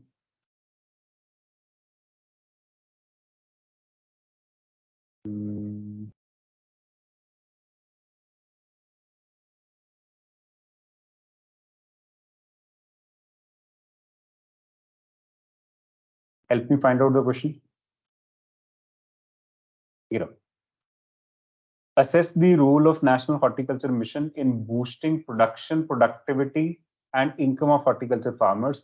How far has it succeeded in increasing the income of the farmers? Direct question है 15 number का, जो डेटा आप पढ़ रहे हो उसके ऊपर. दोबारा फिर पूछ सकते हैं जब मर्जी, थोड़ा सा ऑल्टर करके. अब आपको लगता होगा दोबारा नहीं पूछती यूपीएससी, बिल्कुल पूछती है. फूड प्रोसेसिंग देख लो, कहीं भी देख लो, बार बार वही तो क्वेश्चन आई जा रहे हैं. ठीक है, ओके। नाउ अब ये इंडिविजुअल्स नहीं पढ़ने, फ्रूट क्रॉप ये हुआ ये वो हुआ, नहीं, डोंट बॉदर, बस इतना जो ऊपर मैंने आपको ये मार्क कराया, दिस मच इज सफिशिएंट। आगे बढ़ो।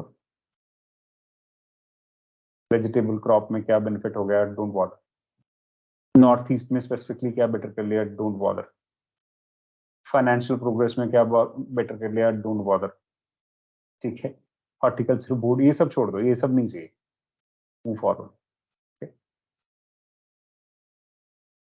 कम to this, new initiatives. The following new initiatives were taken up by the National Horticulture Board during the year under report, that is 2022-23। Horticulture cluster development programme, ये APJ Abdul Kalam का vision है, cluster development programme in agriculture, उसको develop करना to address the challenges and enhance the global competitiveness of Indian horticulture sector. The Ministry of Agriculture and Farmer Welfare, Government of India, launched the Central Sector Program, namely Cluster Development Program, in 2021, implemented by the National Horticulture Board। क्या करेगा ये, holistic growth and development of identified horticultural clusters। जैसे कुछ villages के अंदर let's say कुछ particular, जैसे अजमेर के आसपास रोजेस की खेती बहुत होती है, तो उसको बढ़ावा देंगे। इट्स लाइक दिस, कहीं पे आम की खेती ज्यादा होती है, उसको बढ़ावा देंगे। That is the cluster development. करेंगे क्या? So designed to leverage the geographical specialization of horticulture clusters and promote integrated and market-led development of pre-production, production, post-harvest, logistics, branding, marketing activities। जैसे अजमेर रोज, अब उसको प्रोडक्ट इन सारी stages पे पहले backward linkages फिर forward linkages develop किया जाए। ये इतना कुछ नहीं याद हो रहा, फॉरवर्ड बैकवर्ड लिंकेज लिखोगे तब भी सेम मीनिंग, ठीक है। अपस्ट्रीम डाउनस्ट्रीम लिखोगे तब भी same meaning, like this. What is being done here? The Ministry of Agriculture Farmer Welfare identified 55 horticultural clusters and assumed that after successful implementation in all clusters, overall impact will benefit 1 million farmers and investment of about 10,000 crores and increase of exports of targeted crop by 20%। ये बस इतना याद रखना, horticulture cluster development program finished। Come forward। National Nursery Portal। So inadequate availability of quality planting material is one of the primary reasons for low productivity of various horticultural crops in India। तो national level पे nurseries के अंदर जो quality planting material है उसकी insurance की जा रही है, एक तरह से देखा जाए वो बनाने की कोशिश कर रहे हैं हम। Okay, now this has also been developed in important regional languages. ये बहुत जरूरी है। जब भी आप ऑनलाइन कुछ भी बिल्ड कर रहे हो, ऑफलाइन कुछ भी बिल्ड कर रहे हो, रीजनल लैंग्वेजेस साथ में करनी पड़ती हैं सरकार को, क्योंकि किसान ज्यादा पढ़े लिखे नहीं है और सबको इंग्लिश नहीं आती, ठीक है। So apart from the English and Hindi versions, so apart from this, mobile apps of national nursery portal for registered buyers and nurseries both in Android and iOS platform have been launched. तो 2021 में ये भी एक शुरू किया गया था, national nursery portals. तो एज पर डिमांड ये उसमें प्रोडक्ट बना रहे हैं। कोकोनट डेवलपमेंट बोर्ड छोड़ दो, इसे financial progress छोड़ दो, all that just move on, not required। post harvest management में भी no need, walk further। मैं तो ये रिपोर्ट 2 बार पढ़ चुका हूँ, उसके बाद आपको पढ़ा रहा हूँ, डोंट वरी, ठीक है। तो जितनी की ढंग की चीजें हैं सिर्फ उतनी जो मैं कह रहा हूँ वही पढ़नी है, नहीं तो फालतू टाइम वेस्ट भी नहीं करना, ठीक है। ये सब छोड़ के आ गया जाओ, not required at all. Sector wise जो प्रोग्राम्स है ना तो लिखे जाएंगे, ना ही ओडिशा में क्या हुआ, कर्नाटका में क्या हुआ, not required for us. Come to this, national beekeeping mission. ये जो आपने ऊपर पढ़ लिया बी कीपिंग को लेके, बस उतना ही मेन है। एक दो चीजें इसके अंदर एड ऑन यहाँ से मिलेंगी। So what is beekeeping type अगर क्वेश्चन आ रहा है तो साथ में एक लिखना पड़ता है ना। What is this? Is agro based activity which is being undertaken by farmers, landless labourers as a part of integrated farming system. सिर्फ क्रॉप्स नहीं, लाइव स्टॉक भी, एनिमल हस्बेंड्री भी, सब कुछ साथ में चल रहा है, फिशरी भी चल रहा है, ये भी उसमें से। So it has been useful in pollination of crops, thereby increasing income of farmers, beekeepers by way of increasing crop yield and providing honey. So, diversified agroclimatic conditions provide great potential for beekeeping and export of honey also. So this is the generalistic part जो means के लिए आपको इतना चाहिए इसमें से. ठीक है. इसके बाद जो स्टैटिस्टिक्स हैं वो वही हैं जो आपने पहले पढ़ रखे हैं. स्वीट रेवोल्यूशन का पार्ट है, 3 साल का मिशन है, वो जो ऊपर पढ़ लिया ना बस उतना ही, उसके आगे कुछ नहीं करने वाला उसमें. Move forward. कितना हनी अभी बन गया, क्या हो गया, don't bother about it, not required. हमने इसको एज एन एग्जांपल यूज करना है, और अगर डायरेक्ट क्वेश्चन आ गया तो इतना लिखना बहुत होगा वहां पे. तो ये सारा आगे चले जाएगी. बताओ, अब दिखने को ही लग रही थी ना बहुत बड़ी ये रिपोर्ट, निकला क्या उसमें से? ठीक है, चलिए. National food security mission. So this was started in 2007-8 to increase the production of rice, wheat, and pulses by 10, 8, and 2 million tons, respectively, by the end of 11th five-year plan through area expansion and productivity enhancement, restoring the soil fertility, productivity, creating employment opportunities, and enhancing farm-level economy. Now, the mission was continued during the 12th plan, and now our targets were revised. So we wanted 25 million tons of food grain, comprising of 10 million tons of rice, 8 million tons of wheat, and 4 million tons of pulses, and 3 million tons of coarse cereal by the end of 12th plan. Beyond the 12th plan, अब 5-year plan तो गया, तो हम इसको अभी भी 2018-19-20 में इसको यूज कर लेते हैं. अभी भी हमारे इसके अंदर टारगेट्स चल रहे हैं. तो 2022-23 के भी टारगेट इसी तरह से आ रहे हैं, 1.7 million ton, 1 million ton and so on. अब ईयर ऑन ईयर टारगेट आता है, पहले 5-year टारगेट्स आते हैं. ठीक है ना. तो एनी हाउ, अब आपने सिर्फ इसमें क्या करना है ना, इतना. टारगेट्स तो बढ़ते जाए, कम होते रहेंगे. Increase the production of rice, wheat and pulses, बस. Forget about targets. ठीक है. और एक चीज इसमें ये ऐड कर लेनी, थ्रू कैसे पूरा करेंगे, area expansion, productivity enhancement, restoring soil fertility and productivity, creating employment opportunities, and enhancing the farm level economy. ये भी it is again in Rishabh's vocabulary potato of things, सब में यूज हो जाएगा. तो इतना इंफॉर्मेशन चाहिए बस. फिनिश्ड. करंटली कहाँ कहाँ पे चल रहा है? It is being implemented in 28 states, 2 UTs of J&K and Ladakh. ठीक है. NFSM राइस कौन कौन से स्टेट्स में है, कौन कौन से यूटीज में, टेंशन नहीं लेना, सारे स्टेट्स और 2 यूटीज में चल रहा है, बस इतना याद रखें. फिर इसमें क्या अचीवमेंट्स हैं? So recommended agronomic practices have been encouraged through various demonstrations of rice, wheat, pulses, and Nutricom coarse cereal in 7.86 lakh hectares. So good amount of area that has been covered here. Number भी 786, याद रखना आसान. ठीक है. New initiatives क्या हैं? So breeder seed production of pulses was introduced under NFSM pulses program. 150 seed hubs were created.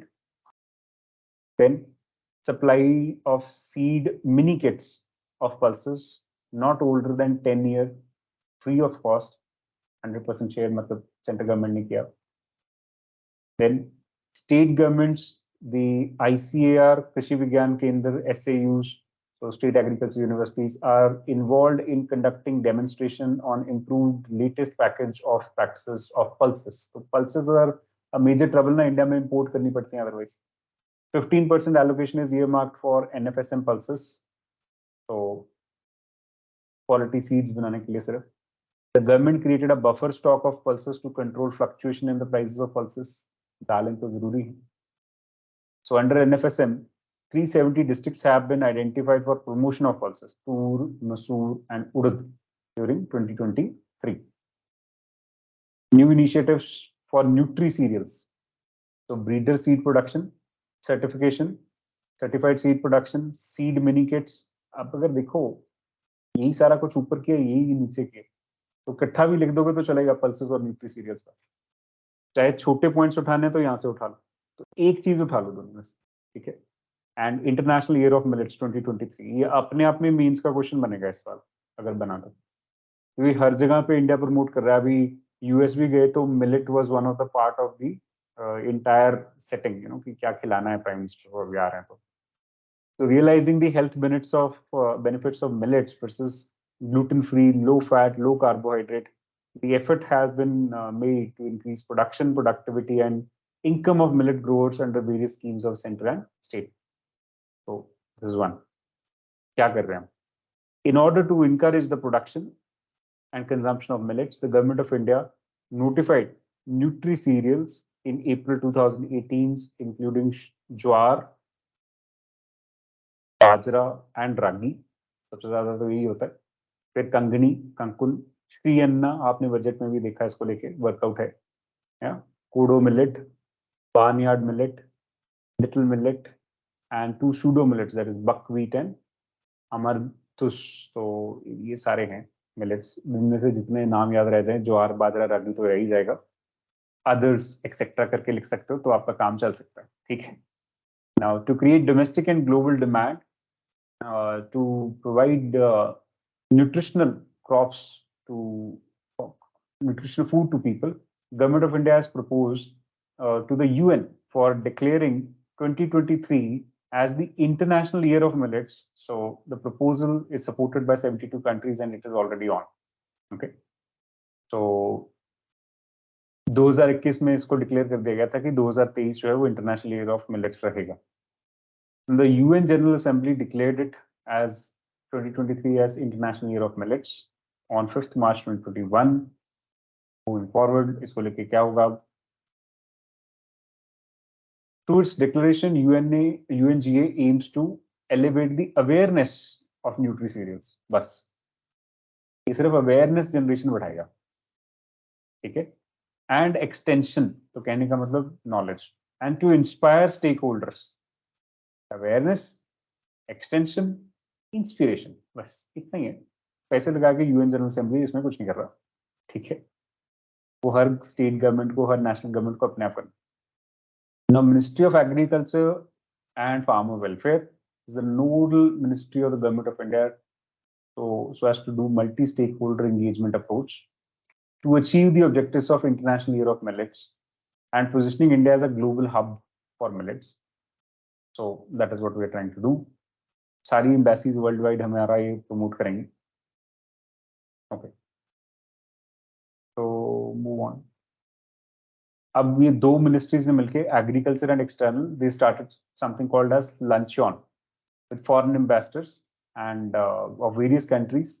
What they are trying to do, millet based meals वहां पे सर्व करना. ठीक है. Then on 6 December 2022, FAO of the UN organized a opening ceremony of the International Year of Millets in 2023 at Rome, Italy. तो उसमें भी काफी coverage मिल रहा है इंटरनेशनल ईयर ऑफ मिलेट्स में, इंडिया को भी और मिलेट्स को भी, दोनों चल रहे. So many programmes, functions etcetera going on for millets. Recipes share हो रही हैं, ये सब चल रहा है. ओके. सो क्या एफर्ट्स किए गए, क्या चाहते हैं हम इंटरनेशनल ईयर ऑफ मिलेट्स से? सो फार सो गुड. वो इतना का इन्फॉर्मेशन है, ये इतने याद रखें. Okay. Targeting rice follow areas, don't bother. उधर क्या और हो सकता है उसके लिए वर्कआउट है. Then NFSM and National Mission for Edible Oils and Oil Palm. तो National Food Security Mission वाला पार्ट इंपॉर्टेंट है. ऑयल सीड्स बेसिक इंफॉर्मेशन चाहिए होती है क्योंकि ये भी एक मेजर इंपोर्ट कमोडिटी. तो यहाँ पे वो information the. India is heavily dependent upon imports to meet its edible oil requirements and is the largest importer of vegetable oil in the world, followed by China and USA. Third largest है. ये first largest है. First largest. ये second number पे China, third पे USA.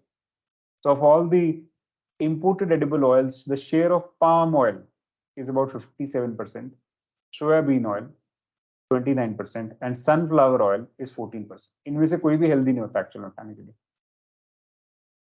Palm oil is mostly used in cosmetics, refined oils and other things, even नकली देसी. Soybean as it is cultivate किया गया था to make pigs fat. Soybean को इन्वेंट इस लेवल पे किया गया. पिग्स फैट क्यों करने होते थे? क्योंकि लाइव स्टॉक में उनका मीट फिर आराम से और ज्यादा लुक्रेटिव बिजनेस बनता है मीट इंडस्ट्री के लिए।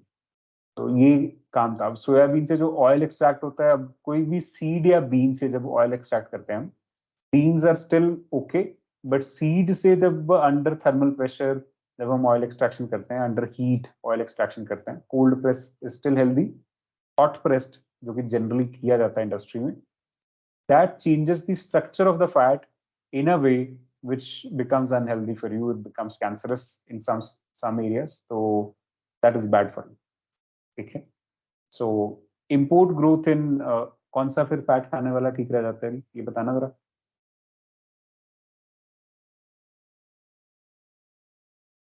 कुछ लोग बोलेंगे फिश ऑयल अच्छा है, हाँ वो ठीक है, बट उसकी अवेलेबिलिटी का इशू है ना, वो जनरल तो कुकिंग में यूज नहीं होता, तो देसी घी बचता है, ठीक है।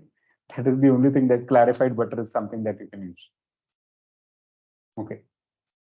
Consumption is around 19 kg per year पर पर्सन, तो अभी भी हमें बहुत सारा ऑयल इंपोर्ट करना पड़ता है। देखो import growth in respect of edible oil during the last decade is about 17.4%. So the import figures of the edible oil during 2021 reveal that a total of 14.19 million tons of vegetable oil costing rupees 1,56,800 crore, and the per capita consumption was 15.8 kg per person per annum, जो कि 2012-13 में था। अभी कितना हो गया? 19.7 kg per person per annum। तो काफी ज्यादा कंजम्पशन बढ़ गए। डोमेस्टिक एडिबल ऑयल प्रोडक्शन कितना है? 11.57 मिलियन टन। डिमांड कितना है? करीब करीब 14.9 मिलियन टन। तो बीच का जो है हमें ये इंपोर्ट कर रहे हैं basically, 14.9 million ton is what we are importing. Okay, हमारे यहाँ प्रोडक्शन कहाँ से होती है? प्राइमरी और oil seeds and secondary sources like coconut, oil palm, rice और कॉटन सीड और TBOs. So anyhow, import percentage of total domestic demand. Now you look at it. Over a period of time, definitely decrease तो है, 63 से almost 55% तक आ गए हैं, ठीक है, बट स्टिल इश्यू तो है। डोमेस्टिक अवेलेबिलिटी अभी भी कम है, डिमांड बढ़ती जा रही है। 25 मिलियन टन के आसपास की डिमांड तो फिलहाल है ही, चाहे जितना भी हेल्दी लाइफस्टाइल हम प्रमोट कर रहे हैं, but still there is a concern. Oil seed production में भी सिमिलर सा इशू है। अब देखिए, तो एडिबल ऑयल प्रोडक्शन है तो वो ऑयल सीड से ही आगे ड्राइव होगा। Oil seed cultivation across country is about 29.17 million hectare में कल्टीवेशन होता है, largely under rainfed area covering 72% of the and producing around 37.7 million tons of oil seeds. 9 oil seeds are the major source of vegetable oil in the country. Among them, soyabean, rapeseed mustard, groundnut. So they are contributing 92% of the oil seed production in the country. 3 के ऊपर हम सबसे ज्यादा rely कर रहे हैं। States कौन से हैं? Rajasthan, MP, Gujarat and Maharashtra. 4 states हैं जहां पे 77% of oil seed production in the country is happening. But इसमें भी हमारी इंपोर्ट डिपेंडेंस बहुत है। हमारी yield, that means KG per hectare, बढ़ रही है, बट अभी भी 1292 पे रुकी हुई है। देखा जाए तो बहुत ज्यादा एडवांस नहीं आ रहा, ठीक है। प्रोडक्शन 37, एरिया, बस इतना फिगर्स याद रखना। ना कौन कौन सी स्कीम्स चल रही? First is NFSM, oil seed and oil palm. तो 2018-19 से ये स्कीम चल रहा है। We are trying to promote more area under cultivation, trying to improve productivity, that's the focus. Okay, उसके लिए असिस्टेंस भी दे रहे हैं। Let's see. तो 3 सब स्कीम्स हैं या सब मिशंस हैं, oil seed, oil palm and TBOs. Scheme is being implemented through state departments of agriculture and horticulture in 25 states and UTs. So not all India, because सब जगह नहीं होते। 60-40, 90-10 का ratio है। 90-10 north east के लिए है। What they are trying to do is provide you credit, provide you seeds and everything that you need. Input availability करा रहे हैं, ठीक है। Don't bother. Come to this, strategies for oilseed production. So enhancing productivity of oilseed production systems are prepared for oil seed in the country, interventions क्या हैं देखिए।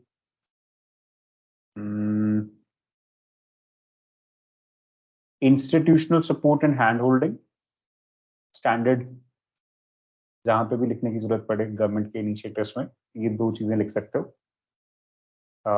And there are the categories. First is area expansion and productivity increase, seed production increase करना है, उसकी distribution better करनी है, low cost technologies जो कि प्रोडक्टिविटी बढ़ाएं, इनकम बढ़ाएं, उसके ऊपर जाना है। Technologies with high impact that have high return on investment, high input use efficiency, then leveraging technologies, skill and entrepreneurship development, increase in additional area and production of oilseed through rice fallow, intercropping and crop diversification. अब अगर इसमें भी आप generals note करो जो सारे जगह use हो जाएंगे तो वो कौन से हैं? यही वाले, एरिया, सीड, टेक्नोलॉजी, स्किल, 4 चीज। जब भी किसी भी चीज की प्रोडक्शन, प्रोडक्टिविटी एग्रीकल्चर की बढ़ानी होगी तो ये 4 चीजों के ऊपर आपको सीधा सीधा आप लिख पाओगे, area, seed, technology and skill, बस। ठीक है, अब इसमें क्या किया क्या नहीं किया, डोंट बॉदर। ठीक है, मेजर इंटरवेंशन टारगेट्स क्या है, डोंट बॉदर, नहीं चाहिए। एनएफएसएम में क्या किया, ऑयल सीड में 1 बाय 1 नहीं चाहिए होता, जनरल चाहिए हमें लिखने के लिए। मूव फॉरवर्ड, ये याद भी नहीं रहेगा ना। ट्री बोर्न ऑयल सीड, सो ये भी जैसे ऑलिव ऑयल है फॉर एग्जांपल, वाइल्ड एप्रिकॉट है, जोजोबा है, नीम है, इन सब के भी तेल निकलते हैं। तो उधर भी कोशिश कर रहे हैं हम, लेकिन इंडिया में अभी ये बहुत ज्यादा प्रोग्रेसिव नहीं है, tree borne oil. Oil palm में काम चल रहा है but don't need to work out, सिर्फ ऑयल सीड याद रखना, नेशनल मिशन वाला oil seed. Move forward, all this is not required.